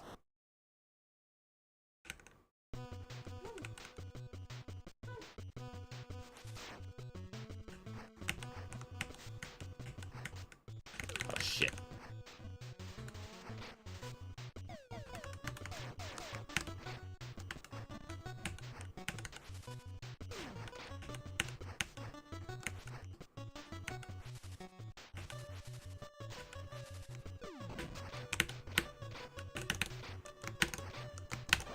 Ah, it's too late on it.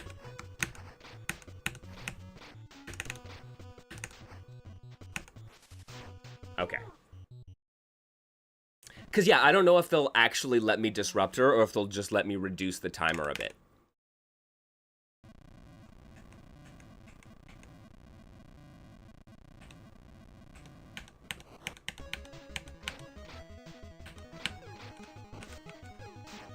Ow. Ow.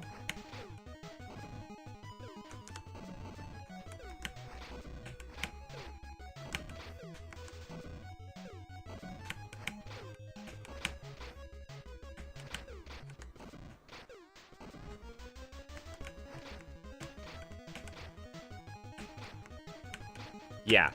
So I don't think it will. Oh, no. Okay, okay. I gotta find out when it targets me then.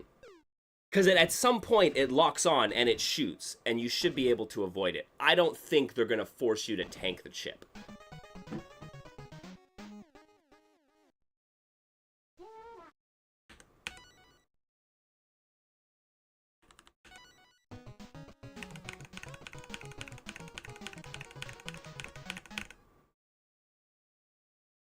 Yeah, you're right. I probably jumped too early, and so it tracked me in the air.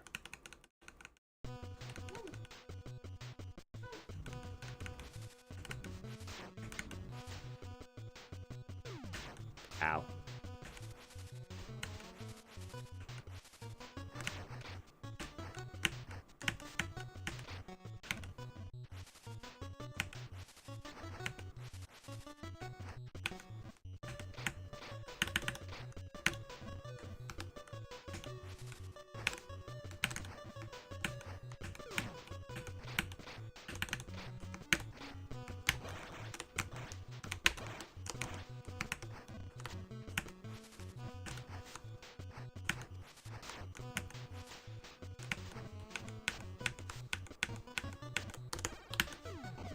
Oh no, wrong attack.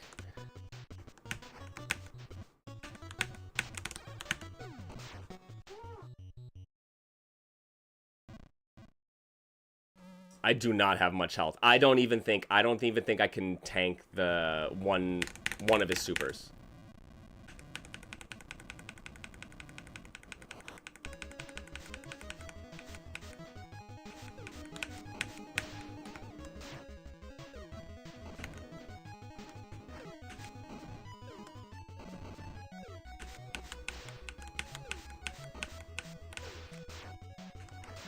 Okay. So the slide won't connect, but all my other jabs will. Is that better for damage?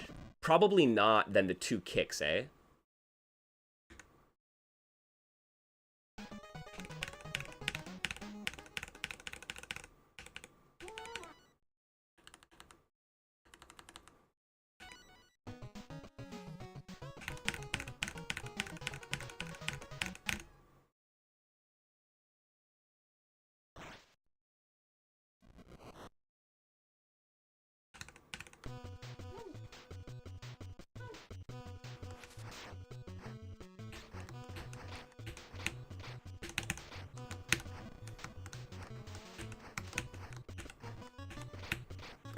Yes, you took the heal. Fair. Man, I'm missing that juggle after the second launch. I need to get some more consistency with that.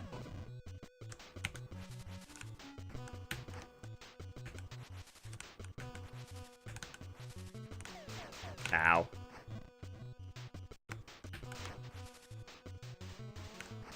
Ow, okay, not getting over that. That sucks. Shit.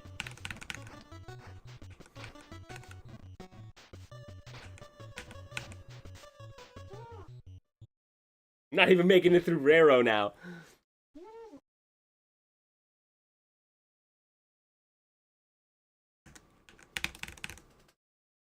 Alright, alright.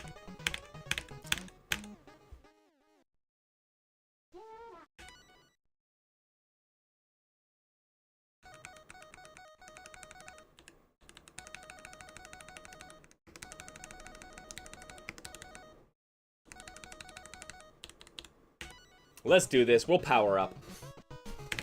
Maybe this'll help.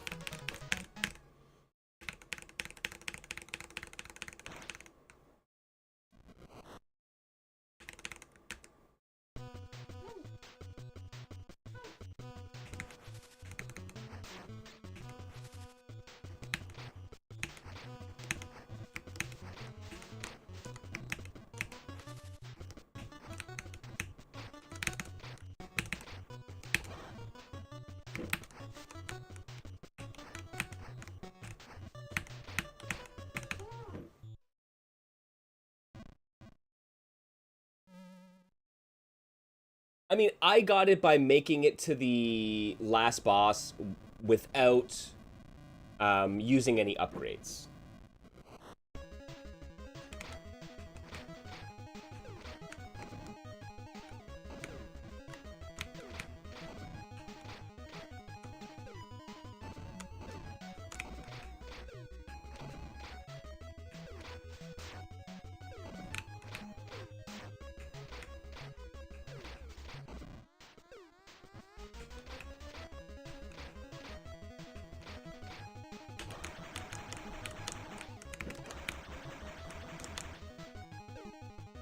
Oh!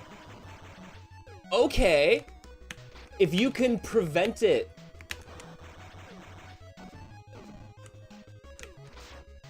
So there's a time limit. If you can do it in time.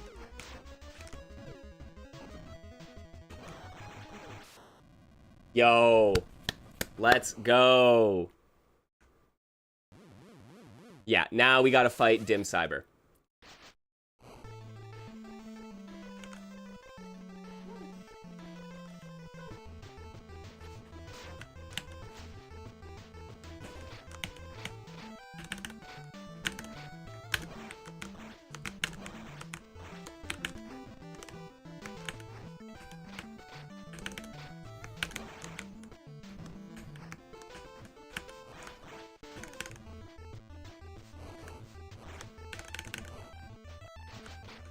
Oh!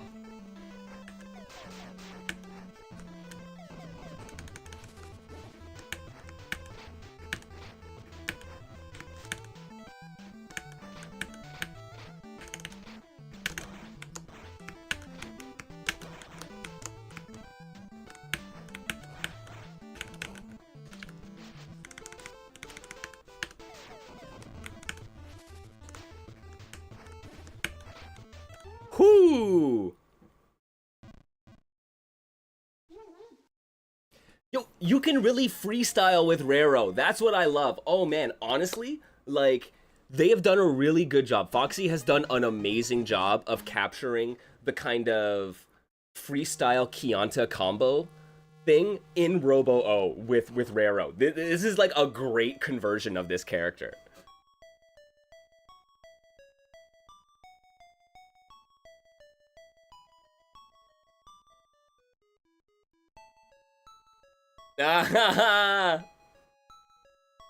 Oh, this is great. This is Foxy. This is Foxy in 1984 making their own mecha models and playing with them, isn't it?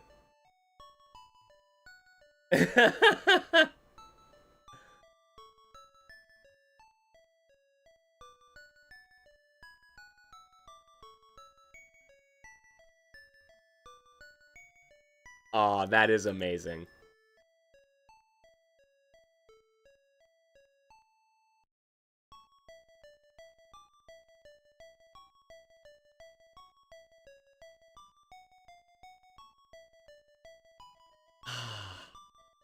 So good.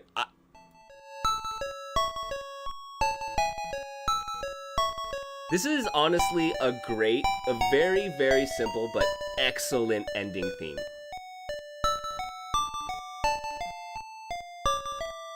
You unlock the Smash Bro ending. Absolutely.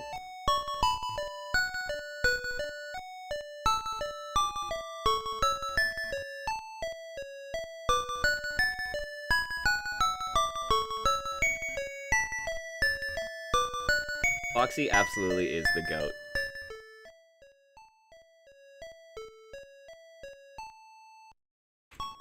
Oh man. This has been such a wild ride. And then yes, it is the code. You go to Uchizine and you hit down 6 times to get to Raro. So yes, I think if you beat the giant Uchizine boss, it'll tell you about Shippo O. And if you beat the regular Max Cyber fight, it'll tell you about Dim Cyber.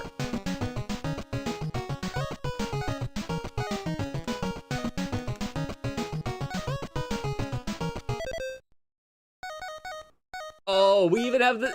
Yo, I didn't even realize that. You can choose, like, the classic portrait style as well. Yo, look at these fucking glow-ups, man.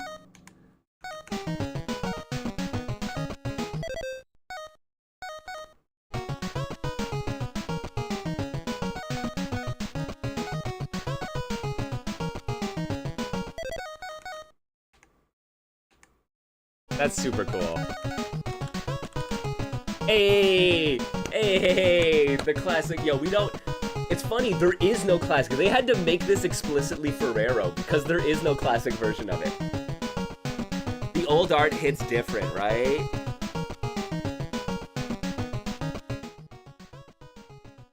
It does.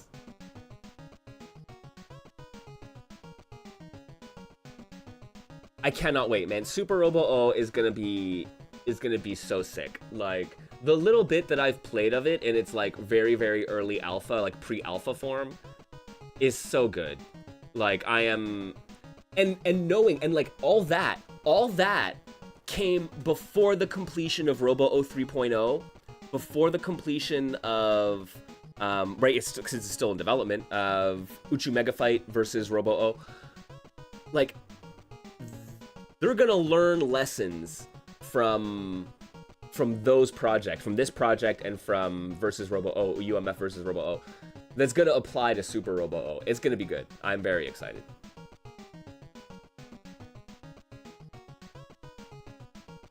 Yeah, the new art from A42 is so good as well, though. Like, I legitimately, I love these new portraits. And then the new mech designs in Super Robo are also great. Yeah, it's phenomenal, man. So excited. Guys, like, legitimately, if you have not yet, this is one of probably the best, like, most complete indie fighting game packages for so little, especially something in, like, the modern retro vein. Like, if you're looking for anything like that, like, this game nails it so hard.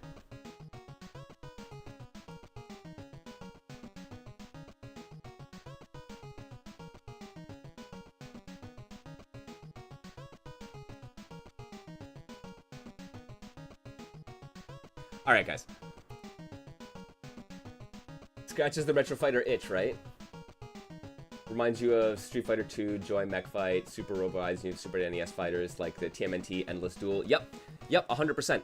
And that is like explicitly. I mean, Uchu Mega Fight is very much is Joy Mech Fight, right? Like that is the kind of lineage, the inspiration there, right? And yeah, you look at all of the what NES fighting games there were, things like TMNT Tournament Fighters, things like you know, Joy Mech Fight. Those all kind of, yeah, fed into the original Robo-O. And I believe Endless Duel is explicitly one of the inspirations that Foxy was using for Super Robo-O as well. So good. So good. And man, if you haven't seen it, like the Super Robo-O stuff, like those character designs, they're so chonky. Like they get the 16-bit glow up. It's so awesome.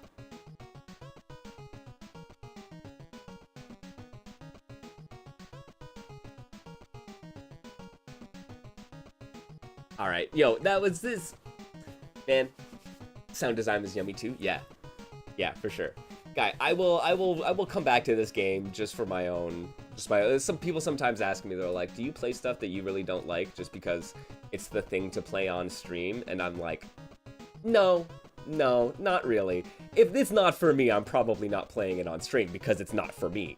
And then all the other things, I'm like, now I get an opportunity to just play the things that I like, right? It's like, it's a great opportunity to be like, hey, it's Monday, fucking Robo-O time, friends. Let's punch some robots. All right, yo, we're gonna come back though, and we're gonna punch some cops. It's gonna be good. We're gonna play some Area Zero.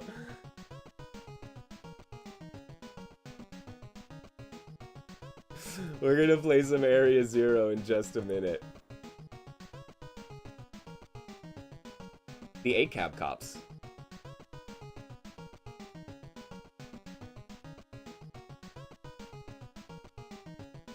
Definitely a demon cop. Are you kidding me though? This game, I was fucking dying, guys. Like, okay, if you have, we're gonna see some shit in Area Zero. All right, man. Yo, I'm gonna take a quick little break. I'll be right back. We're gonna keep going with Niche Fighter Monday. We're in the back third.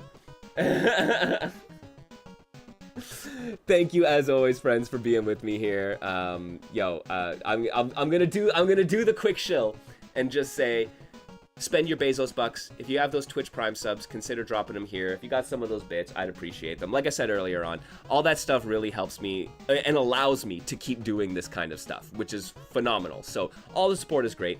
And if you don't have it within you to be able to support me in that way, that's fine too. Just being here and being awesome, that's great. Discord is also the other way. You can join the community and hang out with cool people, talk about these games, maybe meet their developers sometimes. But like I said, consider dropping that Prime sub if you have it. Spend your Bezos bucks because otherwise Bezos will spend them for you. And if you have it, we got the Patreon there. We got cool stuff. I got a new issue of Okizine, well, Okizine Gaiden, not Volume 2, but a Mortal Kombat focused exploration and journey into finishers and fatalities. So we got that. You can check it out there at the Patreon. Can't corner to corner a cop, though, when there's no corners. Mid-screen to mid-screen. We're gonna go check out some of that mid-screen to mid-screen in just a minute, friends. Stick with me, I will be right back.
welcome on back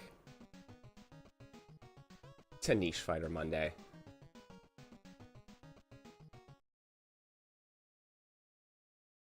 I hope everyone's doing well. We are keeping on, and we're gonna be playing some Area Zero. So this is a game that has come out recently into early access on Steam.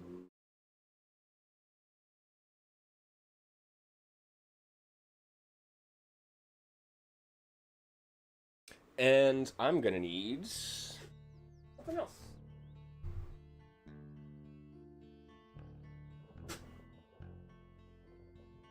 First of all, it makes me happy because giant ass characters, guys, giant ass characters. Always a delight to see. Get this booted up.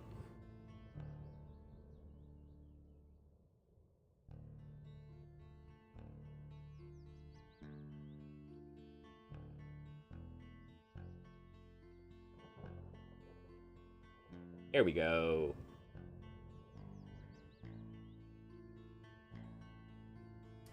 And let me bring up chat here.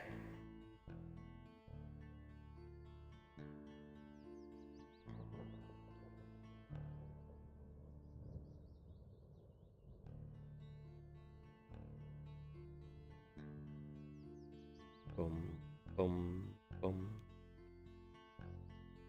Let's go. All right. Let's dive into it here. We have a nice cast of characters. The animation style is so cool. What do you call this? Like, I'm pretty sure someone would be like, what? Hand-drawn comic book style, I would say, is how it would be described. Yes, my favorite characters are definitely in development. Are you kidding me? This dapper fellow, you know, the fucking oil tycoon, like, come on. Okay, I gotta be real. I'm not sure. I am sometimes not sure what to make of the politics of a game, especially when there's no real story mode attached to it.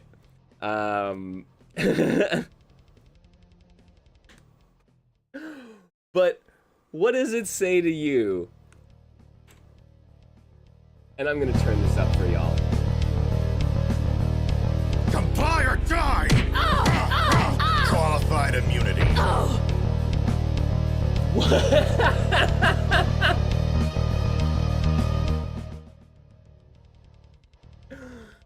Fucking the cop screaming out qualified immunity while he does his super has me in fucking stitches, okay?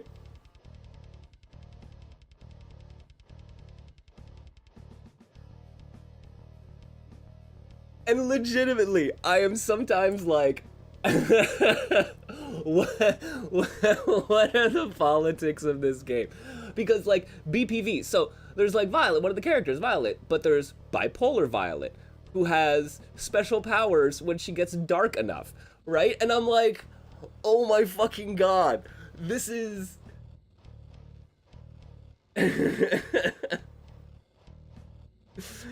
And so, like, I was talking to Mohas about this, or I'm just like, where on the spectrum of ACAB to propaganda, where do we lie?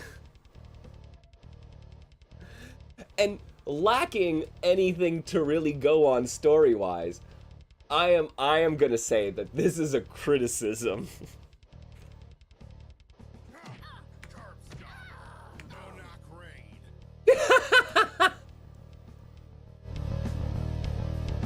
No knock raid.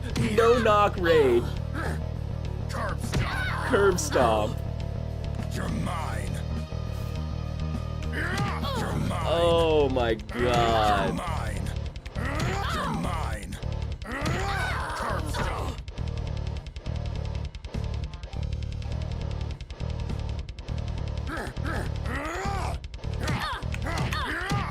Okay. So with that out of the way, I'm just saying, it's important to analyze the media that you consume. Try to understand its biases. This is all important media literacy stuff, guys. But yes, the cop screaming out qualified immunity when he does his super does make me fucking laugh. Yeah, to confirm where Richard was on January 6th. I need to know. Where were you, man? I need some fucking receipts.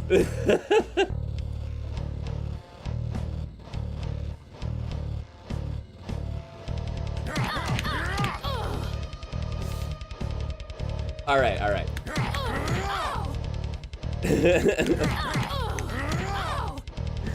I do love it. Yo, ETA, Chris, if you're around, I would love to have a discussion about this. This is like legitimately fascinating to me. All right. What kind of fucking fighting game are we playing? Well, it's a 4-button fighter. So we have light and heavy punches, light and heavy kicks. We have a 1-button special, which has forward, back, and down. And then an aerial special. Well, apparently Richard has a jumping lariat. We have some command normals, so like forward heavy punch does that, which is nice. And then we have a 1-button super. Qualified immunity.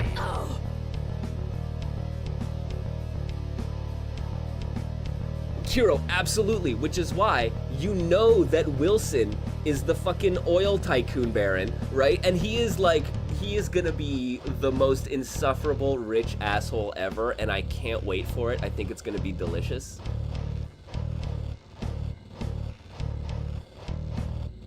Wait, seriously, is one of his moves called overreact? Oh, it's it's overreach. Okay, I think it's overreach. Which still is really good.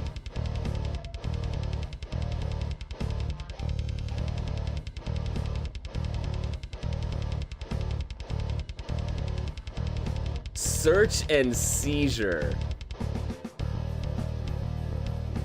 Oh my god.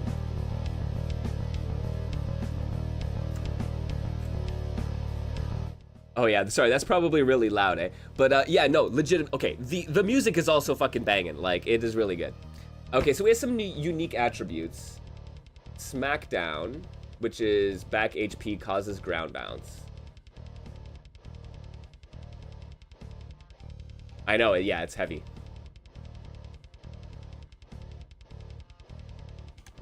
All right, so yeah. And so you can see here from the move list as well that there are normal chains. So like there are dedicated normal chains, and then you can link between some of them, right? Some things. So forward heavy punch is this, and I can link into my stand light heavy command normal, right? And that ground bounces.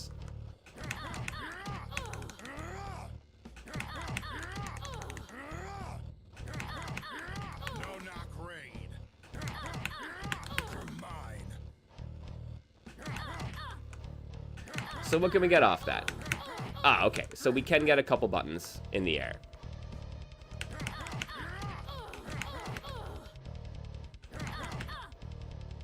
And then so for EX attacks, because you can see we have some bars here. So the red bars are super, and the blue bars are EX meter. And so if you do, like, this game has a lot of ways to spend meter. So, right, forward special is my curb stomp special. I believe you can add, if you do special and light, you'll gain armor. You can gain more armor and invincibility possibly. There's some like different attributes that you get by using special and light, special and light kick, and then special and heavy punch. And so the special and heavy punch is your EX. And what you can do is you can cancel from normal specials into EX specials, right? So if I go into that, you can go forward into back, right? Or forward into, for the cost of 2 meter, of course. into that, right? So there's a nice little like chain system where you have all these dedicated normal chains. You can kind of combine them in different ways, and then you go into specials and you can try to combine them into different ways. And it is a hold to cancel system for special to special. So if I do forward and special and then just hold down and EX, then that'll automatically come out on the first frame, right? So, but that only works from special to special and special to super, I believe. Comply or die. Qualified immunity. Hello, Andrea.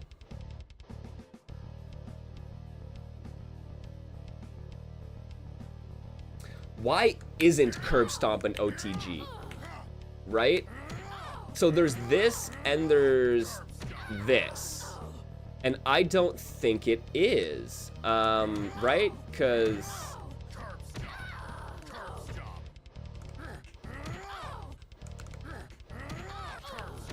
Oh, it is. There you go. So I can do drop kick and then curb stomp. And it launches. Oh, that's the other thing. There are while running attacks. So while running light punch and then heavy punch. And then light kick and heavy kick. And they all have different like knockdown properties and stuff like that.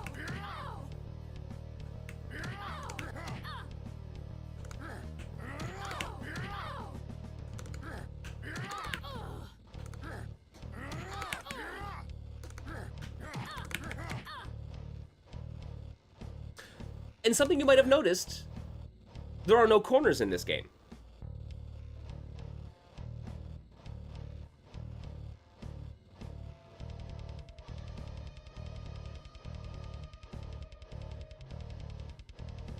Yeah, so there's no playable story mode yet, but current characters each have their own synopsis. Nice. Ah, thank you, Andrea. Yeah, there you go. So special and light punch is 1 hit of armor. Special and heavy is an EX special. Special and heavy kick, EX with armor, cost 2 special. Special and light kick, special with hyper armor, and cost 3. So, right, because I believe... No, cost 1 for the light kick. Yeah, 1 for the light punch.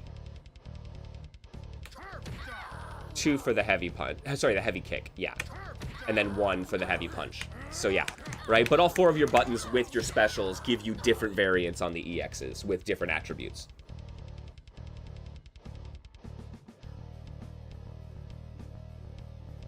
Oh, the combo theory is really fun in this game. I think some people might be might feel a little bit limited by the like pre-baked combo string nature of the normal attacks, but frankly, it's almost like I kind of like it because for me, my brain can then like kind of section them off and use them as bigger chunks to piece together, and it's a little bit less granular, but I think it works better for my combo theory brain.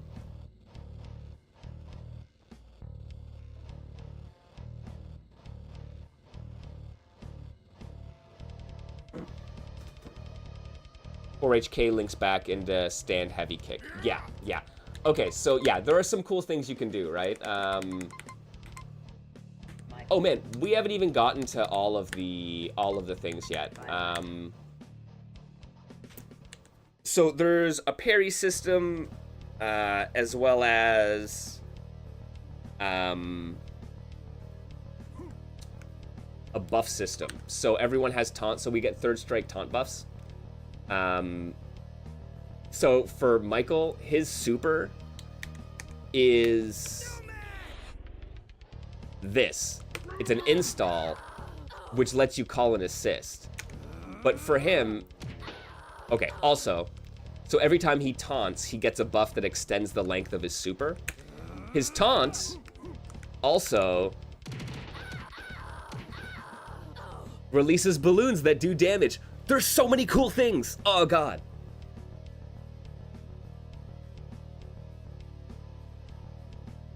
Yeah, Mohas, you absolutely, you can do links as well.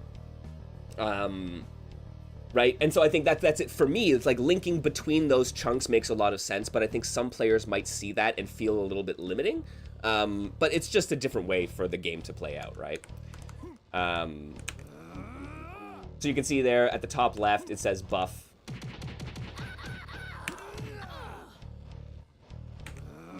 And there you go. So now it just does the balloons. So now I get the extended time on my super. And so this super acts as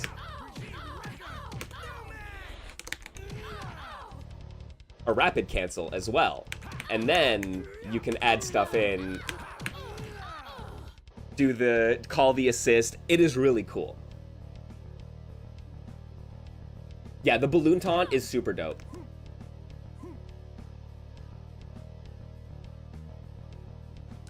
So yeah, and so you have some fun stuff, right? So I have this forward heavy kick command normal, right? And if you get a micro walk,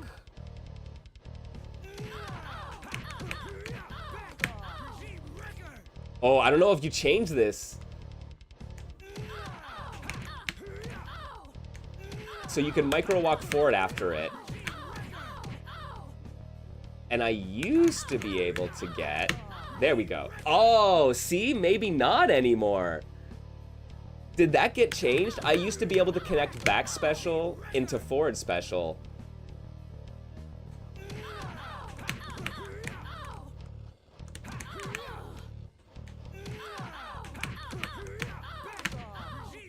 Mm-hmm.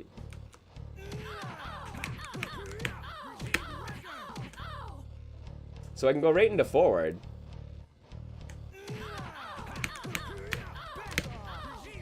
Interesting. Oh, I didn't have enough to cancel. Right, so it takes 2 bars of, like 2 blue bar to cancel from a regular special into an EX special.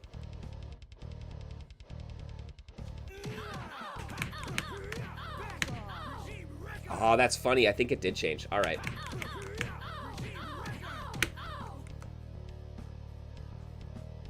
Well, you can still do some fun stuff.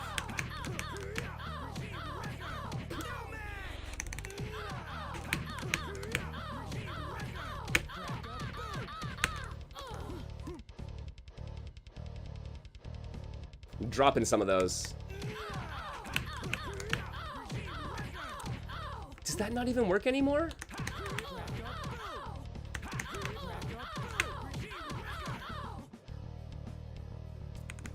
And then, yeah, so like linking together your,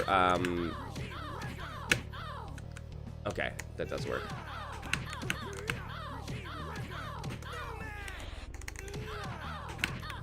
Ah, I dropped the fucking combo.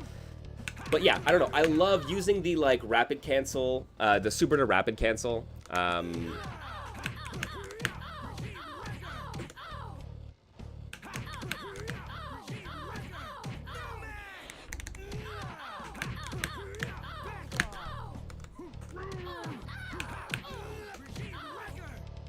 Is great. And then you can use it to relaunch multiple times, right? So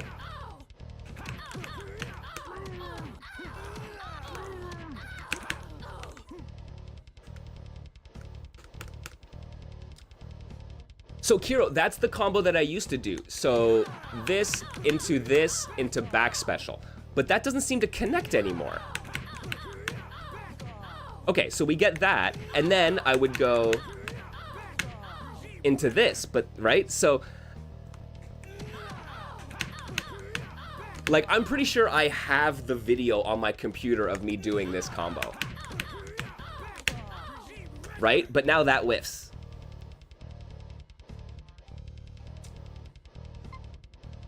Oh, you know what? That's a good point. Michael. Richard. Let me try that. It might be a hurtbox thing.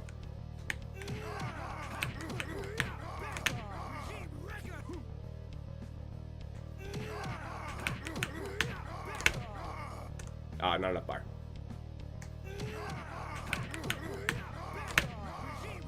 Yeah. Yeah, it whiffs. Ah, okay, we know signal. All right, all right. Give me a sec. I probably have a battery.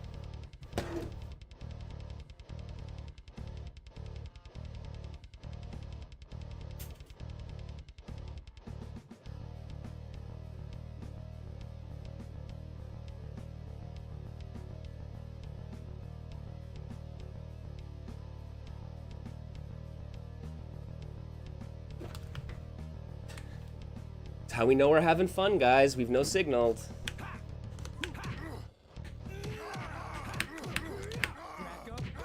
Oh yeah, and that whiffs too, right? So yeah, but there are alternatives, right? Like,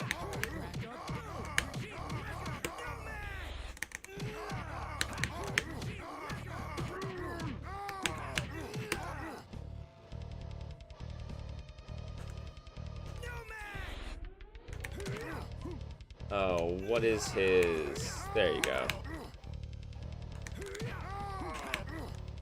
Oh, does this? Okay, cool. And so yeah, and he has like target combos in the air, so he can do light kick, heavy kick. He can do light punch, heavy punch. But yeah, it means that things like launcher, that, relaunch, do it again, right?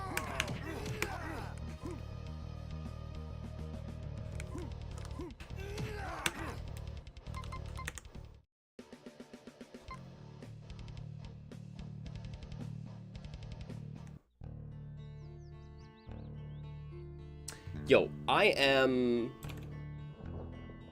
down, friends, if anybody wants to hit me up on the Parsec. I thought Mohost was saying they'd like to get some matches in, so I would say they're first on deck if they'd like to try out some Area Zero. But I'll welcome y'all in to the basement and we can play some matches.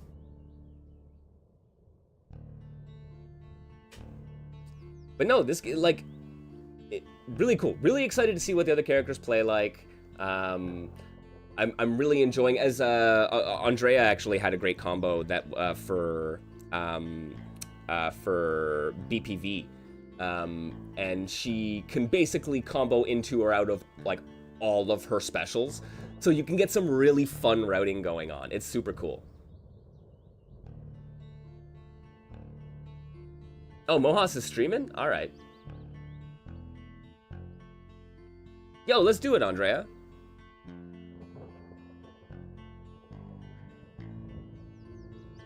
We'll give it the good old college try.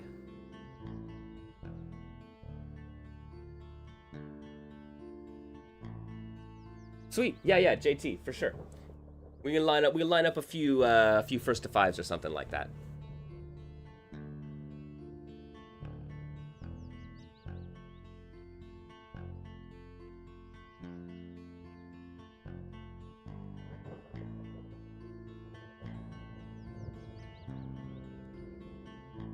Yo, 100% punk.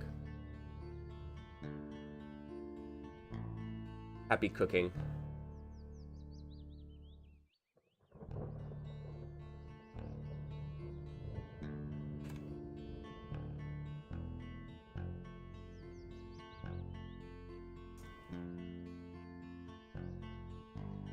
Oh, but dudes, like, every time, like, I start thinking every few months, I'm like, guys, I'm gonna run out of fighting games at some point. And no, I don't think I will. Like, yeah, do your thing, Andrea. Yo, JT, if you can hop in and make it, we'll see. But like, it's almost there. Okay, no, right. But feel free, friends. I dropped my Parsec info there in the chat. You can add me as a friend. Join the niche fighter machine.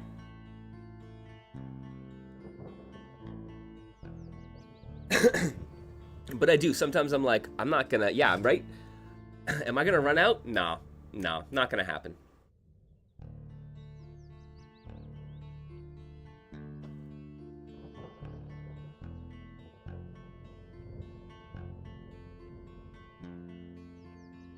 You should just be able to, we have our friends list, so yeah, there you go. You should see the niche fighter machine. I will accept you in, and yeah, you push a button, and we should start being able to play.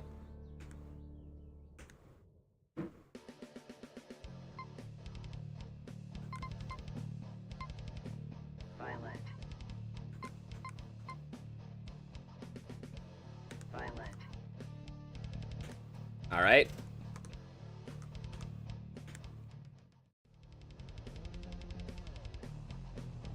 Violet versus Bipolar Violet. Ready. Fight. Oh, that's right. I don't have my I don't have my easy infinite anymore.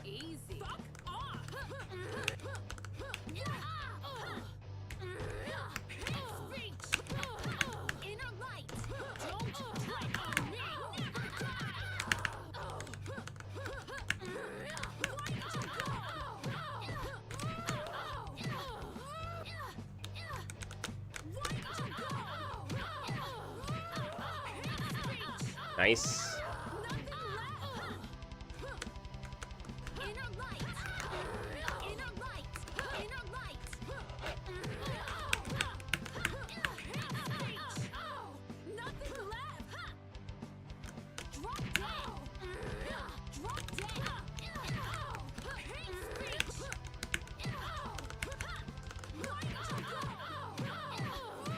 There we go. Drop kick, wall bounce, no launcher, so close. Oh, there we go.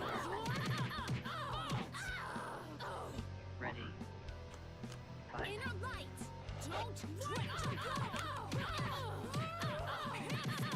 Oh, there you go. And she's hit 50 on her like strike counter there, which means she deals more damage, but I believe she takes more damage.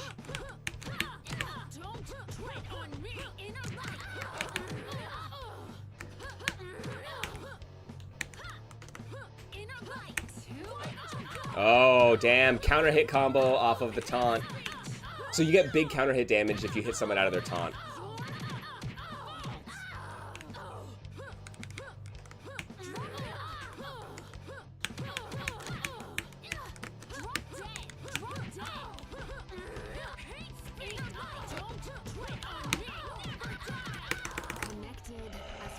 Oh, it whiffed. Okay, okay, I take it back. That was a good plan.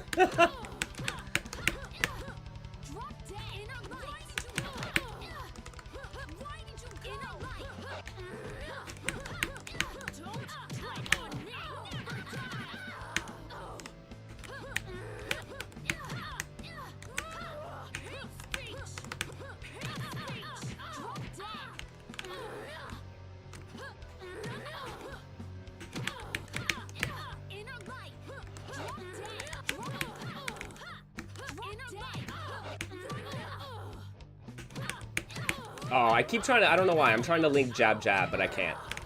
I think I can do it on crouch jab.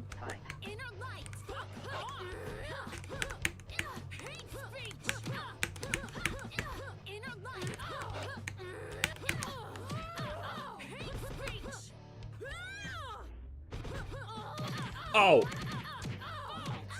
The cross up.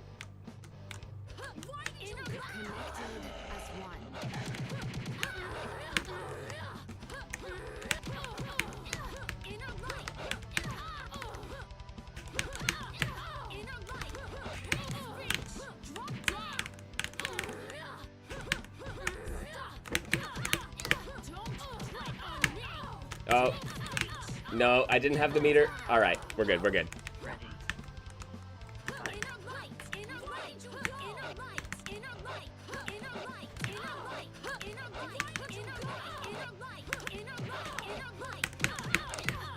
Oh, ho, ho!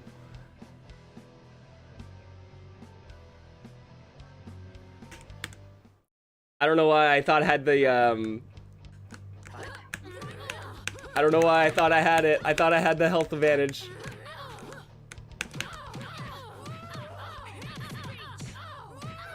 There you go. Yes! Use that bar.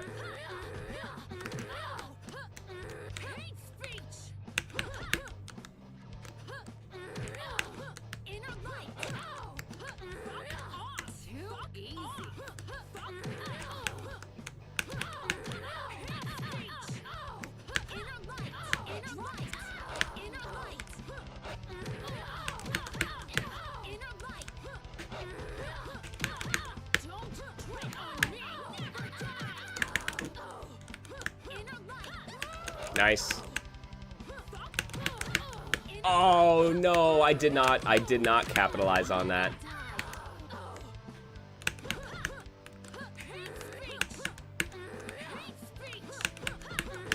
Ooh.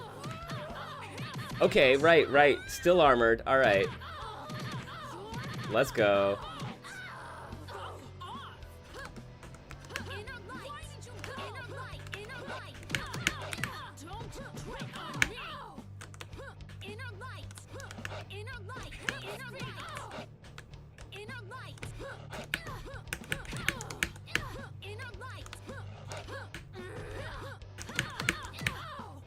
Oh no. I whiffed it. I gotta get better at confirming my combos.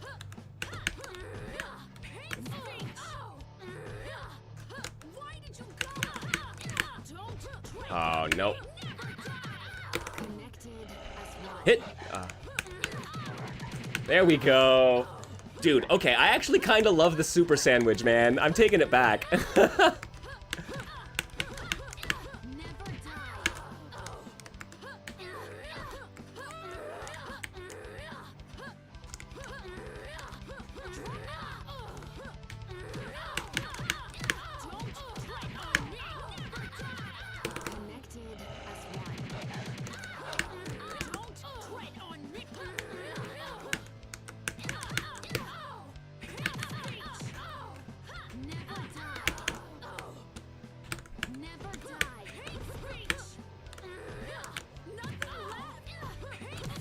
Oh man, it's so hard to parry that. I just gotta use the easy parry, I guess. Oh no, I missed. Nice. Ready. Fight. So yeah, there's a parry system and there's two types of parries. So you can manual parry or you can auto parry. And auto parry, you have to hold, I believe it's super? Well, you have both super and 2 blue bars, and you will automatically parry the second attack out of block stun. To manual parry, you have to, I believe it's block and then tap forward, third strike style, to parry the next one, right? I don't think you could do it out of, like, neutral.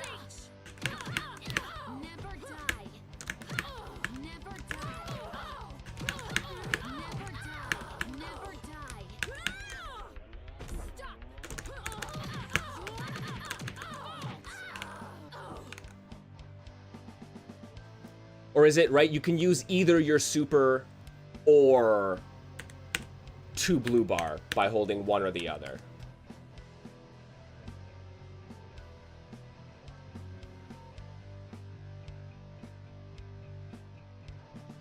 There you go. Okay, correct on the parries. Yeah, right, and then time overs. And like, for me, I think it's like, in the lab, I'm like, you can cook and do so much damage.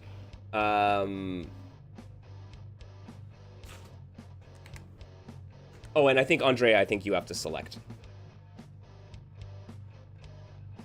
But I think, yeah, in practice, like, it's a little bit messier, and so you end up with the timeouts. But I'm curious to see how that changes with different characters and stuff. You're gonna go Niven? All right, let me give Michael a go. Right, but there's still a lot of mechanics, I think. Like, I don't think I'm using parries to the best of my abilities. I don't think I'm using taunts to the best of my abilities.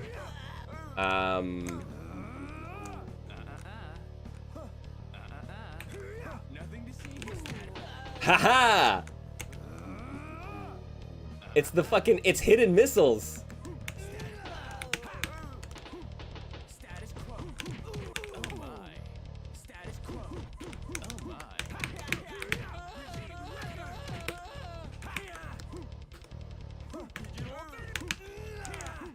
Nothing to see here. Nice grab. Oh my.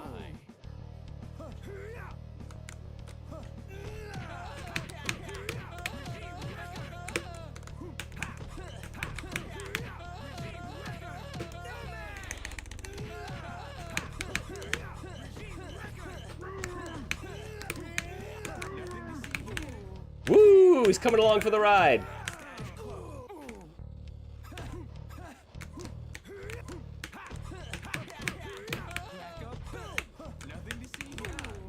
Nice. Status quo. Oh my. Status quo.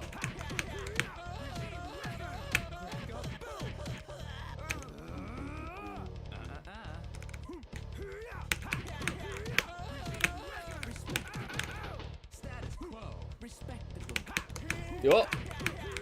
There we go. Ready. Fight.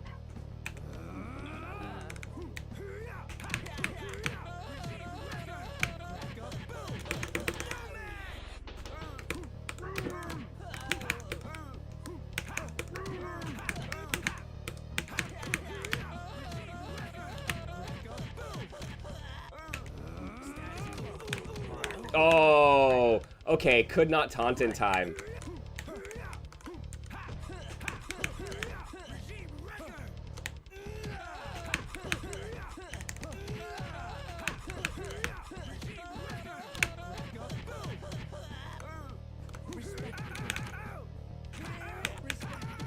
Nice.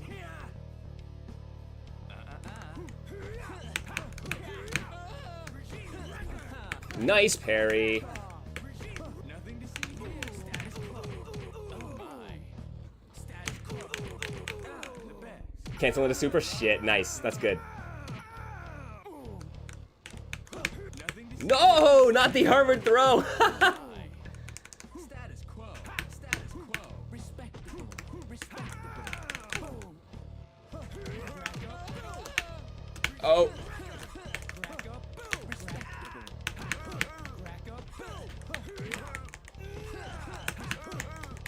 Status quo. Rack up. Status quo. No. Ready. Fight.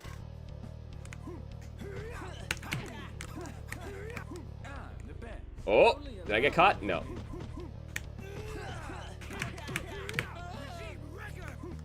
Status quo. There we go. Fight. Oh man, you get some funky stuff when like you hit people out of the air like that. I do love those scrambles.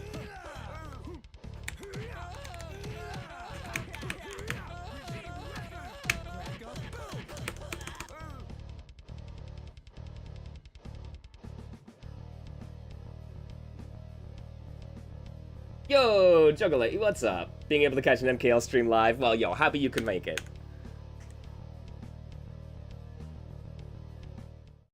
Yeah, right. This is it. I want to see if we settle into a pace that starts ending with like proper KOs.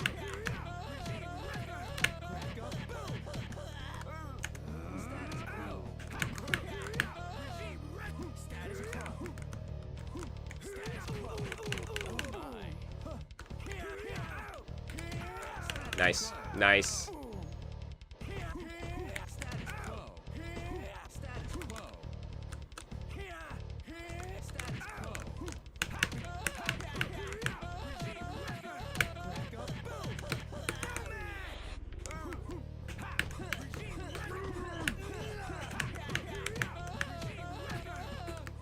Oh, I ran out of time. I need more buff. All right.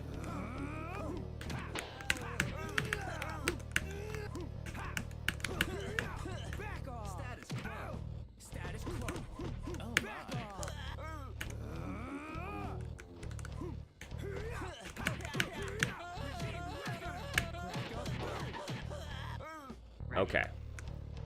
Fight.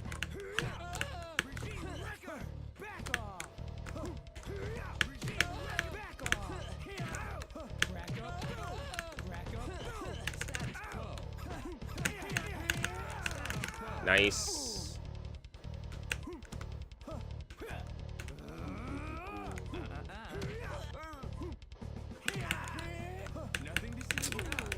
I need to, so since you have the while running attacks, you can also crouch cancel, so I need to try like dashing forward, crouch cancel into command normal.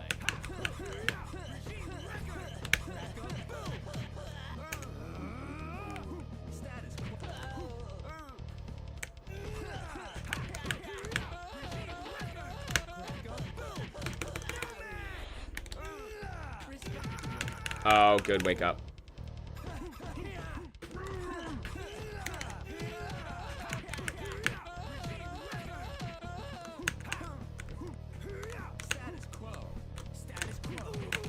Missed the parry.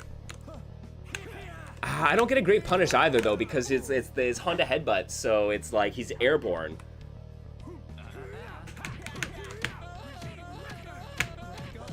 There you go. Look at that counter hit damage, though. Fight. Maybe that's it. Perhaps, like...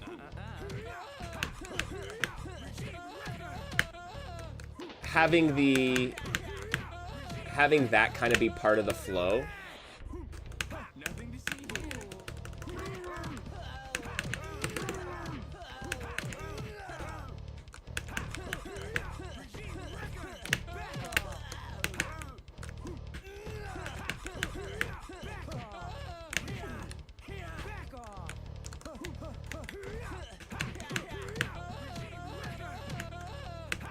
The best. Only allowable. Back off. Status quo. Status quo.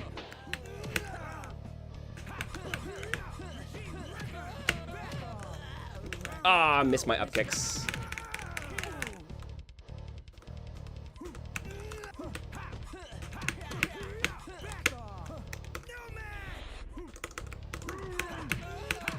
Yeah, I did it! I fucking did it!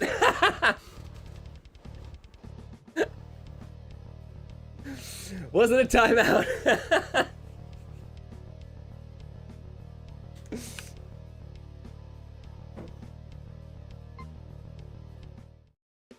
The balloons will pop by themselves eventually. So,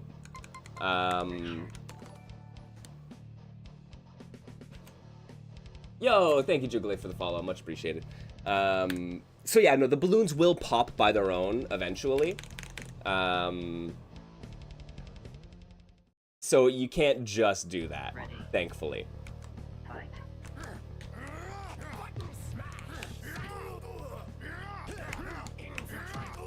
All right, he's got the MK dash.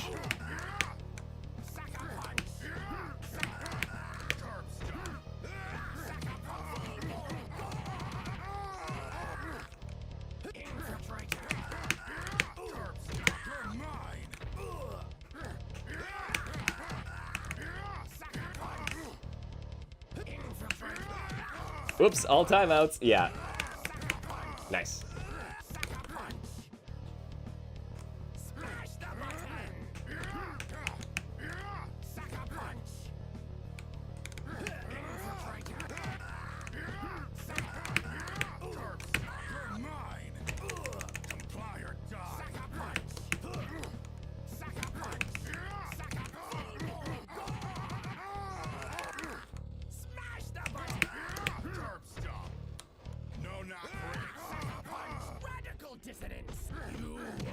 Oh, I messed it up. Oh.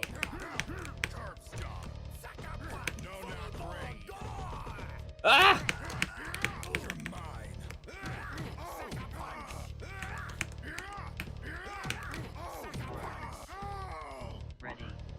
Can you OTG more than once in a combo? I'm not entirely sure, actually. I think yes. You just need to be able to reach them.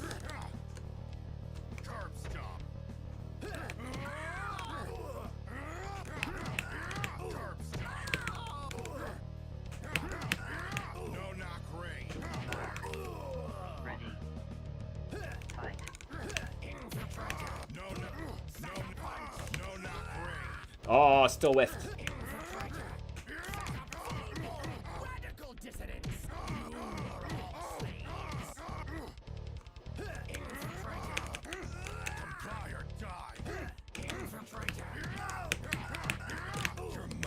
Oh, damn it.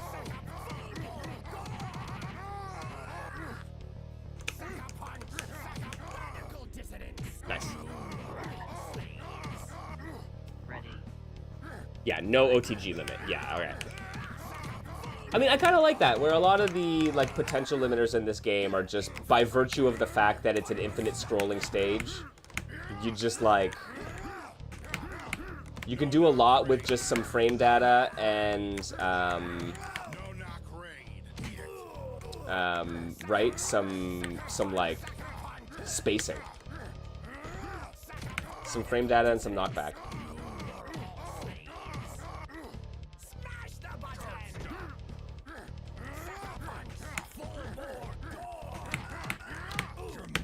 again, I gotta remember my combo routing here. The B&B is forward special, cancel into down special. Nice.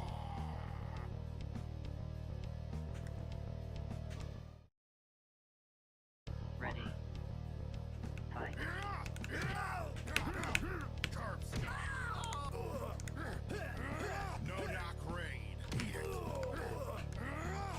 Oh, can I into curb stomp?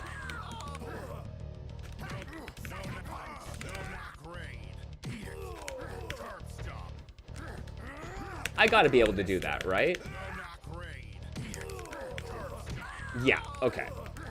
And then I guess it's just curb stomp into up.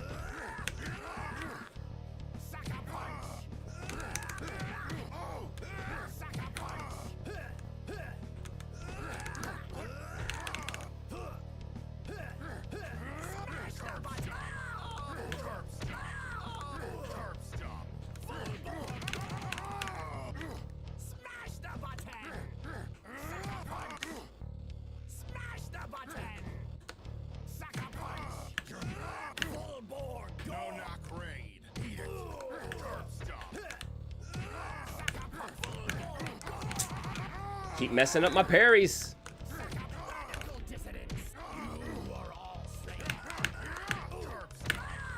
No.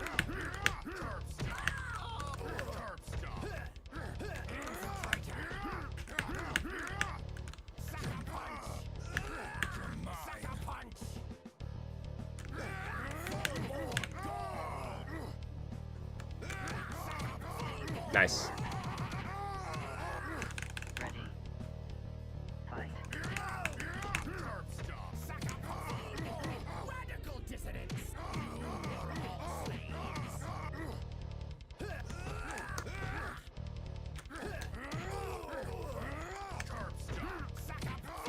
That was a punish.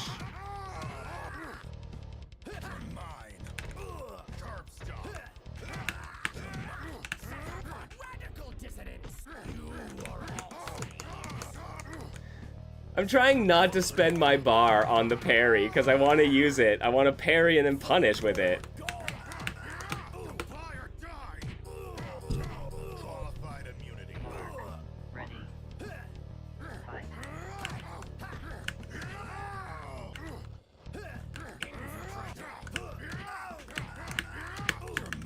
Okay, that doesn't work.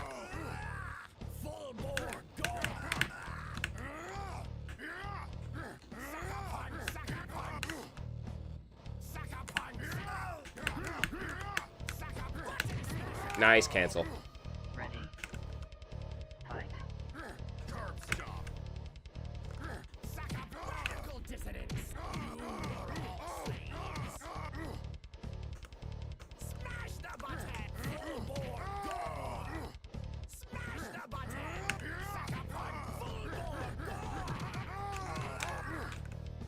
Right, and there can't be like perfect blocking or whatever, or yeah, because of the parry thing. Okay.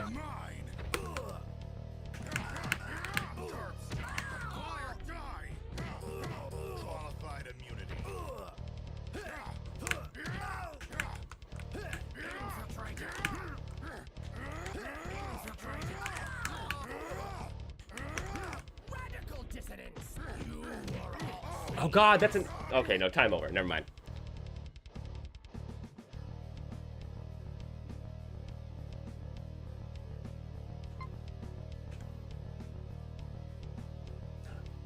Alright, here, let's do... Andrea, let's do one more and then see if we can get someone else in here for a couple matches. And then I'm gonna have to call it for the day because it is already 5 o'clock. Christopher. Violet.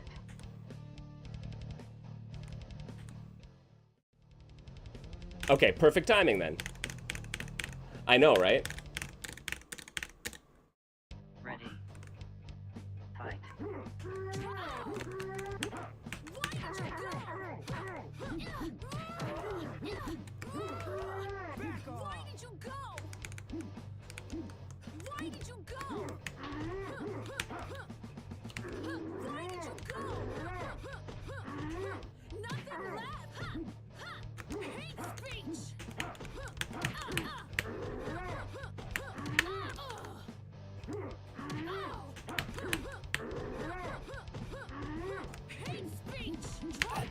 seems pretty safe.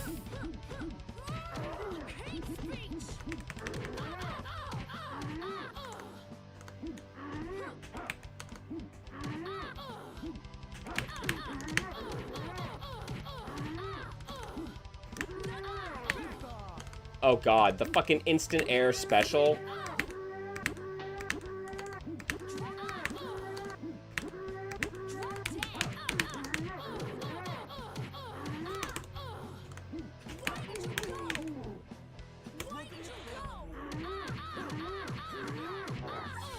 Ready.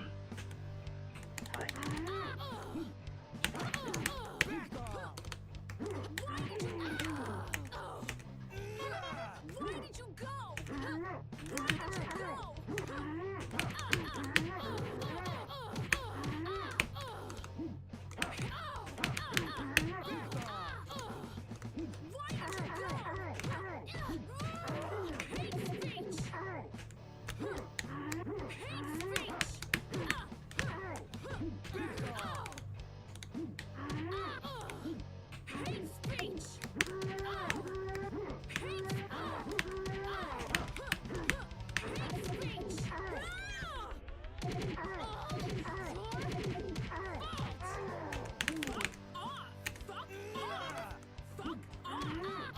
Ah. Trying for the parry. I feel ya.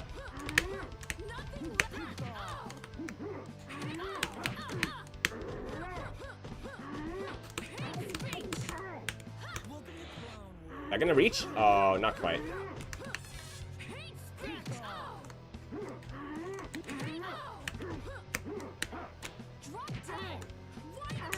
Nice overhead.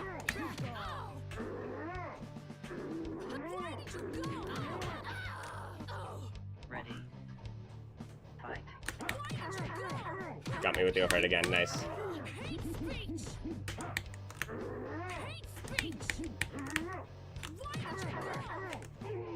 Ready.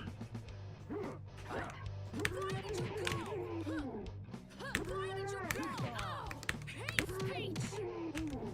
Yeah, I'm pretty sure that's an instant overhead, but ETA can confirm there.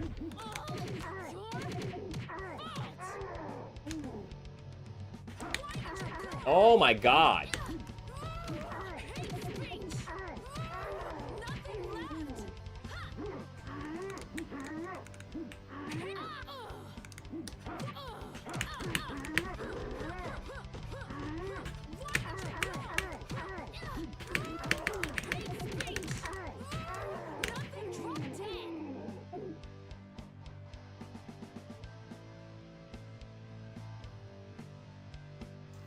TK Air Specials, that's the way it be.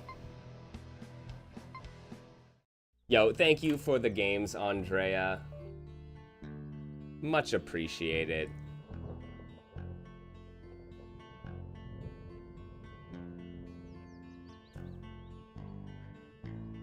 Yeah, I think the timeout thing is not going to be as much of a problem as time goes on and people get more reliable, right? Like, because this is literally my first chance playing against another human being. So, yeah, the messiness of battle makes a lot of the stuff that I labbed out just like, oh, okay, I'm not getting that. Okay, great.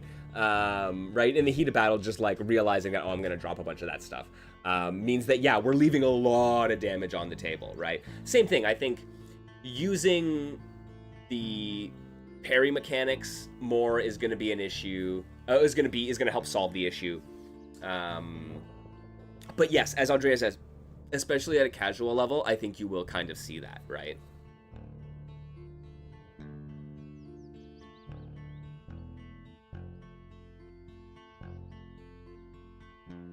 Yo, JT, awesome. I see you there. I'll let you in.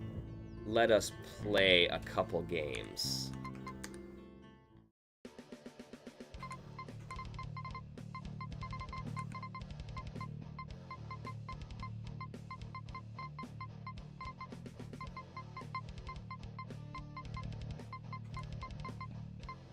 Hidden.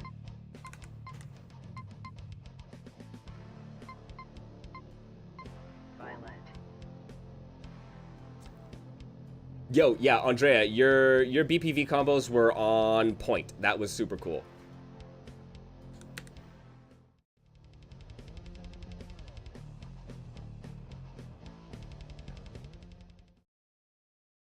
Ready. Fight. Status quo.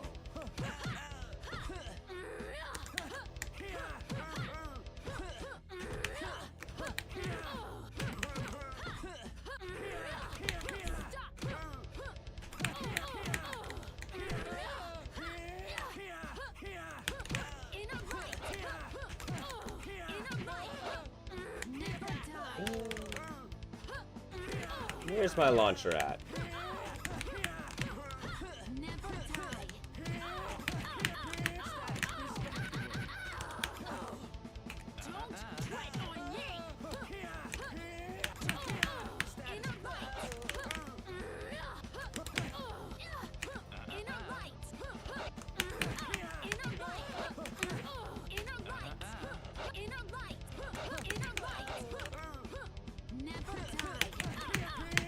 Nothing to see here. Respectable. The best. Only allowable. Ready. Fight.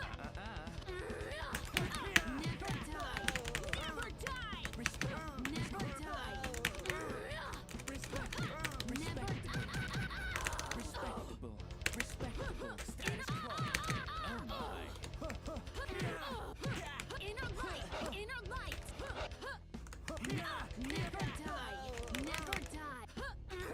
Niven's 4S can be ducked, less threatening than you thought. Alright.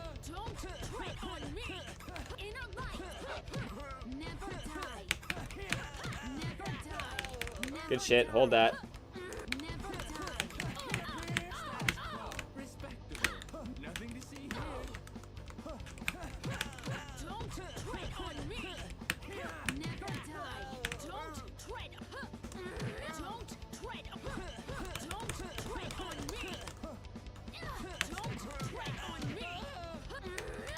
The best.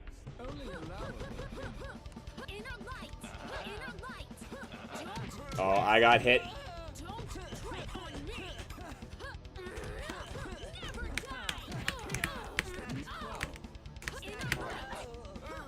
Ready. Fight. Yes, I do love that taunts have a reason to be used. I agree.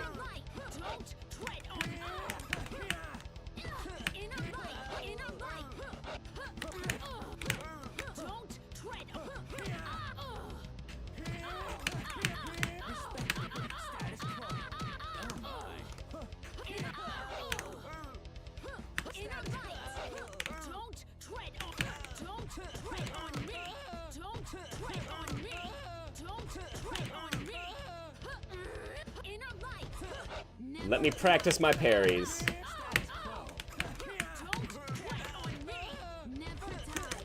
The best. I didn't need to do that, but okay. Ready. Fight. Status quo. Status quo.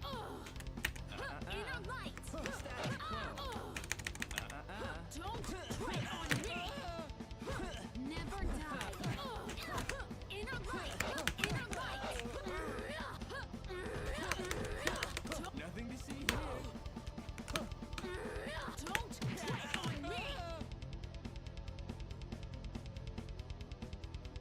In a bite.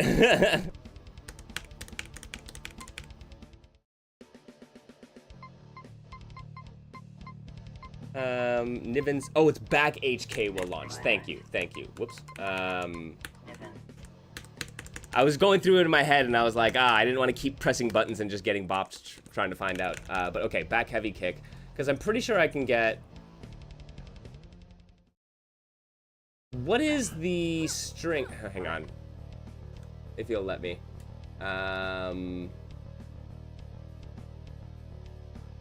Stand heavy kick, roundhouse kick. Okay. Why did you go? Why did you go? Hate speech.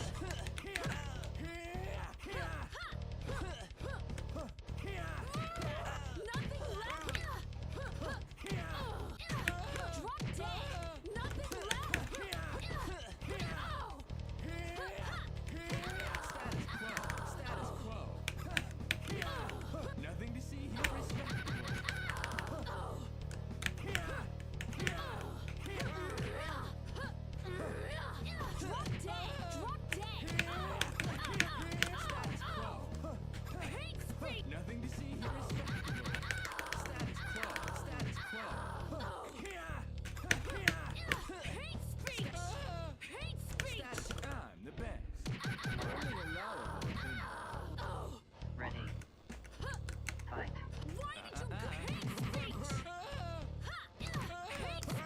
I always get clipped by her extra fucking punches, man.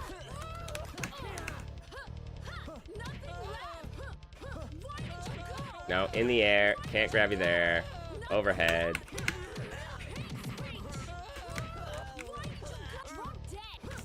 Good shit, JT.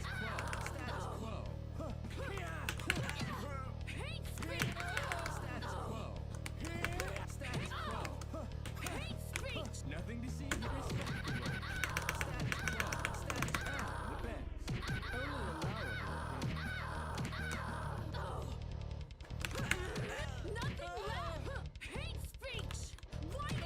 Ah! Ready. Fight.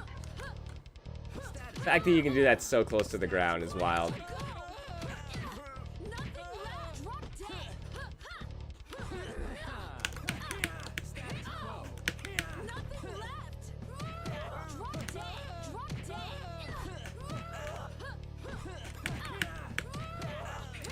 Wait, did my fucking stand heavy punch whiff on her standing?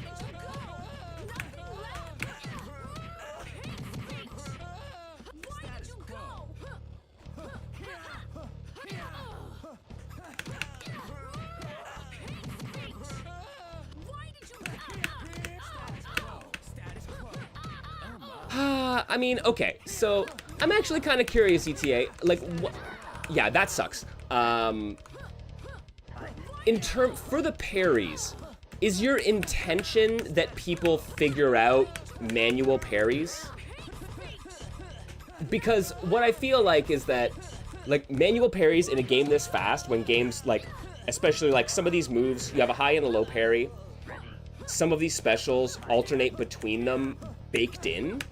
So I think there's gonna be a lot of, it's gonna be hard for a lot of people to parry. Like, I legitimately, I think manual parry is like out of my range for a game like this. And then having the easy parry be so expensive is, I think, is like another thing where I'm like, players who are not good enough to do manual parry and are never going to have enough bar to, or like not super bar to use that parry, right? I wonder, like, is that a recipe for people getting steamrolled? And like, if that's the case and that's not a problem, then great, so be it. But it is something that's getting me thinking, where I'm like, yeah, is the cost of the easy parry too big? Since bar is such an important part of doing damage, it feels like if somebody wants to spend the bar getting you off of them, and then sacrifices damage down the road, that's kind of a worthy trade-off. Ready. Fight. But yeah, right? Because I think, yeah, as it stands, I think I'm like,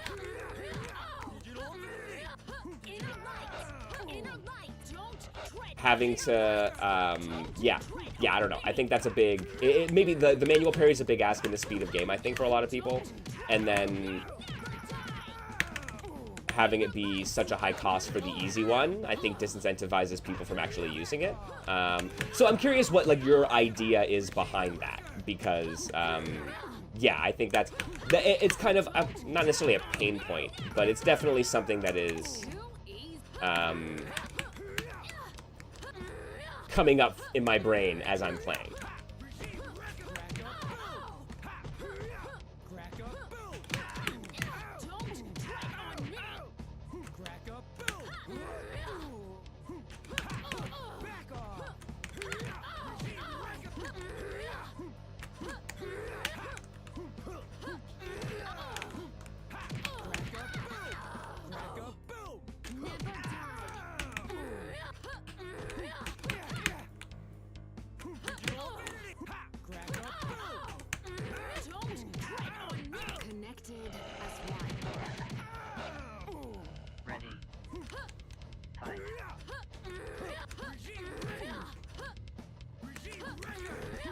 See, but Andrea, like, nothing about that system prevents the game from becoming a parry fest. It just prevents it from becoming a parry fest for people who can't do manual parries.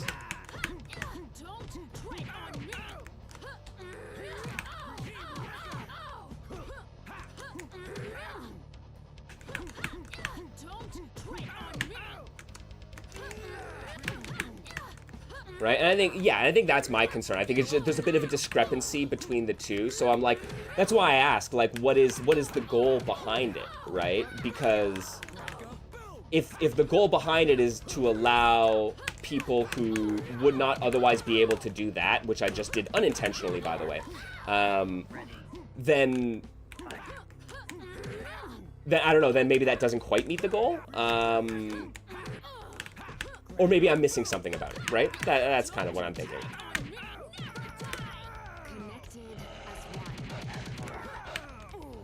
Ready. Fight.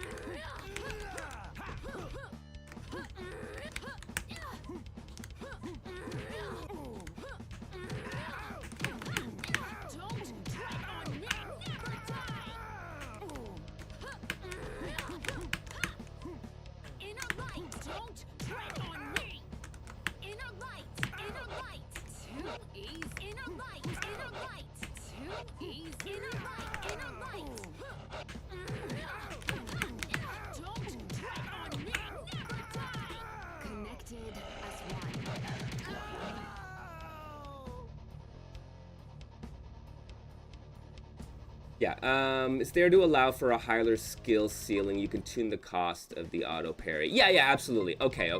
Violent.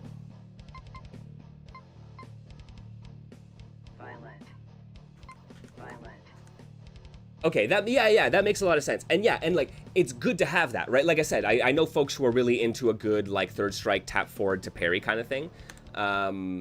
And yeah, and it does reward a certain type of skill, right? Like I said, I just think it might be interesting to see how that balances out if players end up not using it at all. Because I think especially in the way my exchanges have been going, I really feel like parry is going to become fucking important.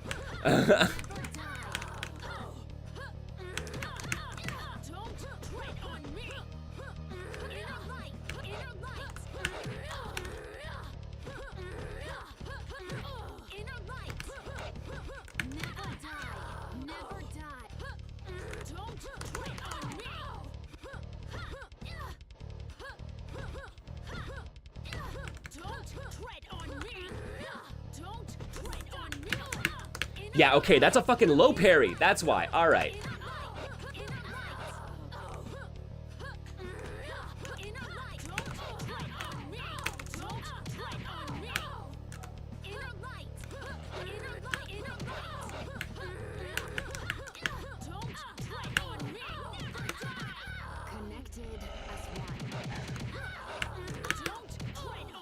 Oh, ooh, we can still get a don't tread on me after that? Okay.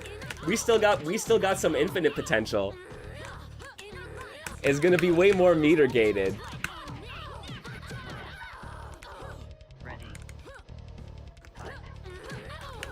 Yeah.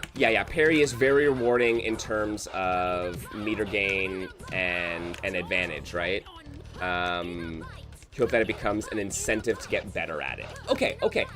And for sure, exactly. And then and that's the kind of thing where I'm like, I understand why there's like the cost is the way it is. Considering that.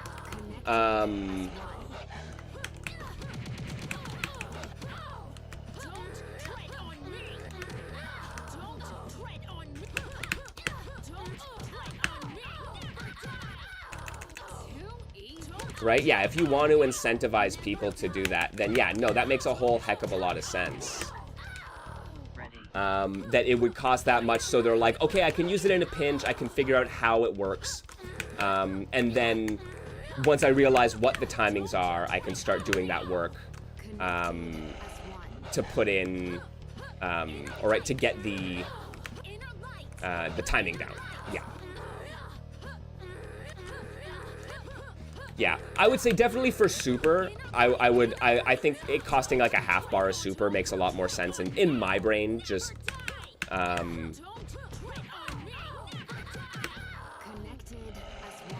But I mean, she is your game.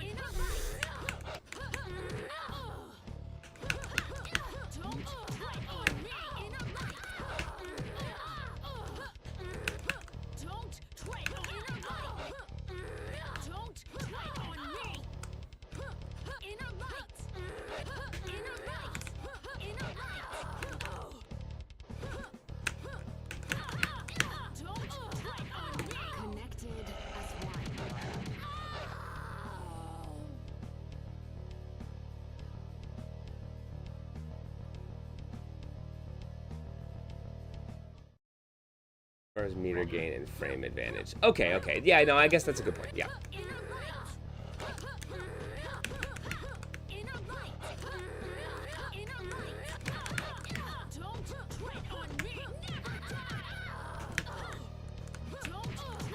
Yeah. Oh no, but like, okay, so I appreciate you kind of like breaking that down a little, because yeah, no, it does make a lot of sense why it is the way it is. Then it's just a matter of like, yeah, is the balance tweaked in a way that like, yeah, that makes sense. It is actually kind of rewarding and incentivizing those things that you're looking for.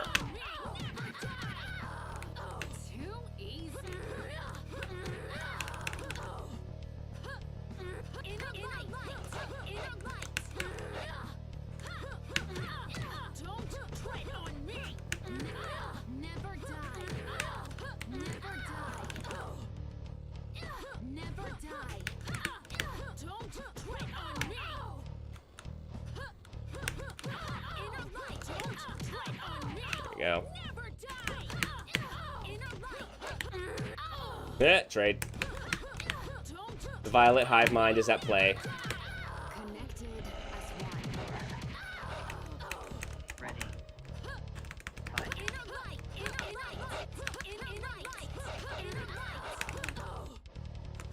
It's a battle of our inner lights.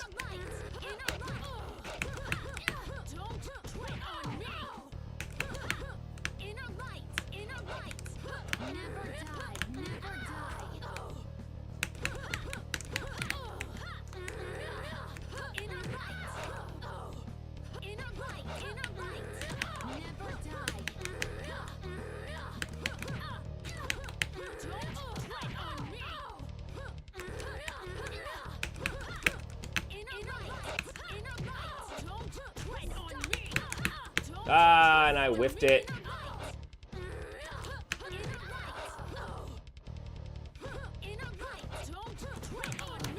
Yeah, 1-2 low parry on the don't tread on me.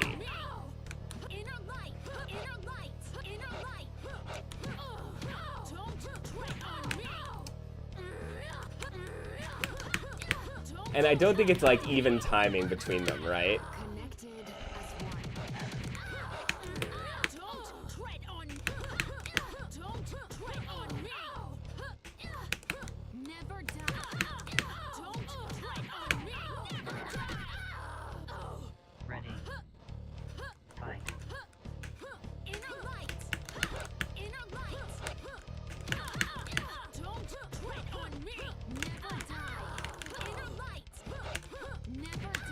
Nice.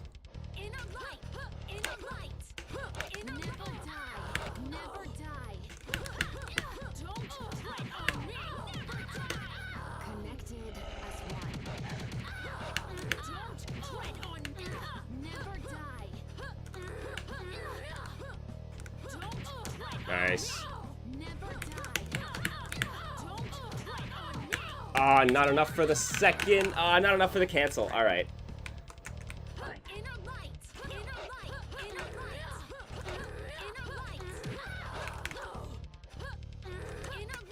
I guess that's true. Also got to remember, yeah, time over. Yo, GG's, JT. I gotta have to call it for the day. I appreciate you coming through for some games.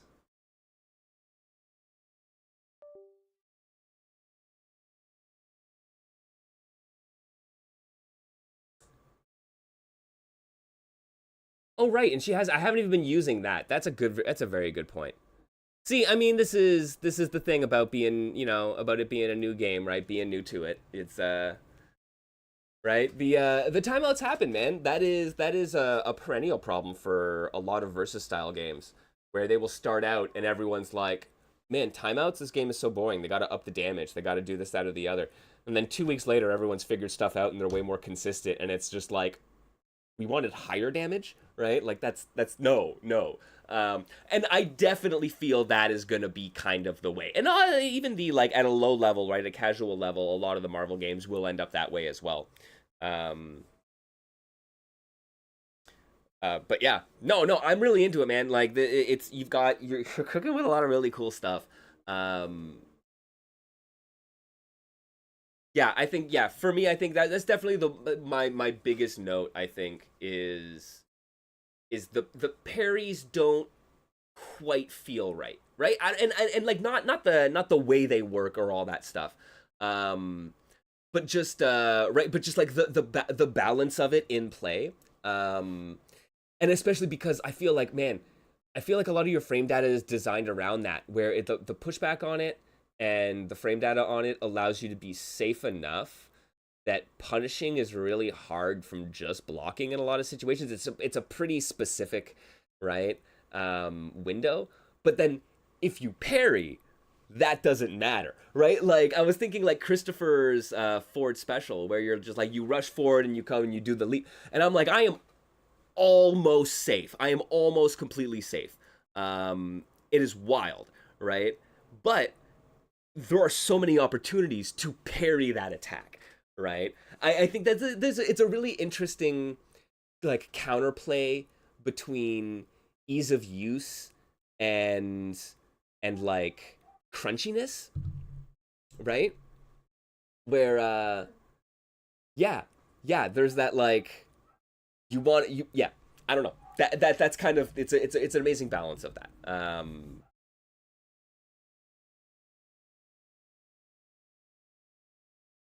I'm curious where some of the other aspects are going to go, right? But yeah, using the, like, the buff system is really cool. I think, well, yeah, once everything clicks together and, like, players become more familiar with the system, you're going to see people cooking. As already in chat, we got people, right? We got people doing Richard combos, doing 11k and stuff like that, or 1.1k. We're getting there. Oh man, I will say, Chris, while I got you here, I have noticed that my button config doesn't get saved when I reboot the game. I don't know why, but it doesn't. And I made a couple other comments just about the training mode stuff. It'd be nice to have taunts or counter hit state listed in training mode that we could select so we can practice some stuff. But, like, all told, like, it's a very, like, it's a perfectly cromulent training mode for me. Like, it kind of gives me everything I need. I actually really love the just the character CPU does a move and it's just a list of moves and you just pick the move. There's a small enough, like, button real estate in the game that you're able to do that and have literally all the moves there in a list, and I can just be like, I want them to do this, right? A couple little things like doing things after block, doing things on that, yada yada yada, right? A couple of those options would be really great to help, like, flesh it out. But at a core, the training mode is super solid.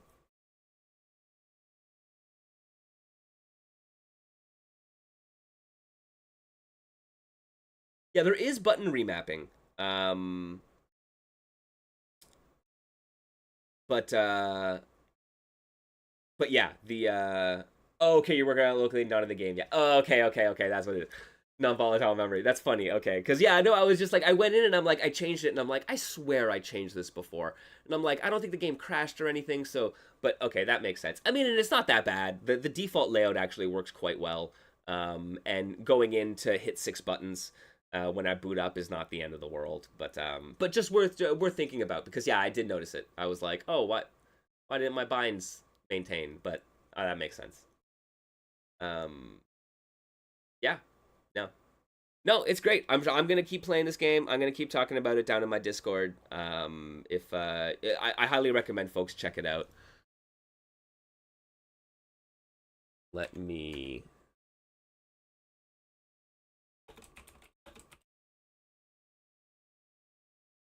Boom. Let me get this for you. Go grab it on Steam right now, friends. It is in early access.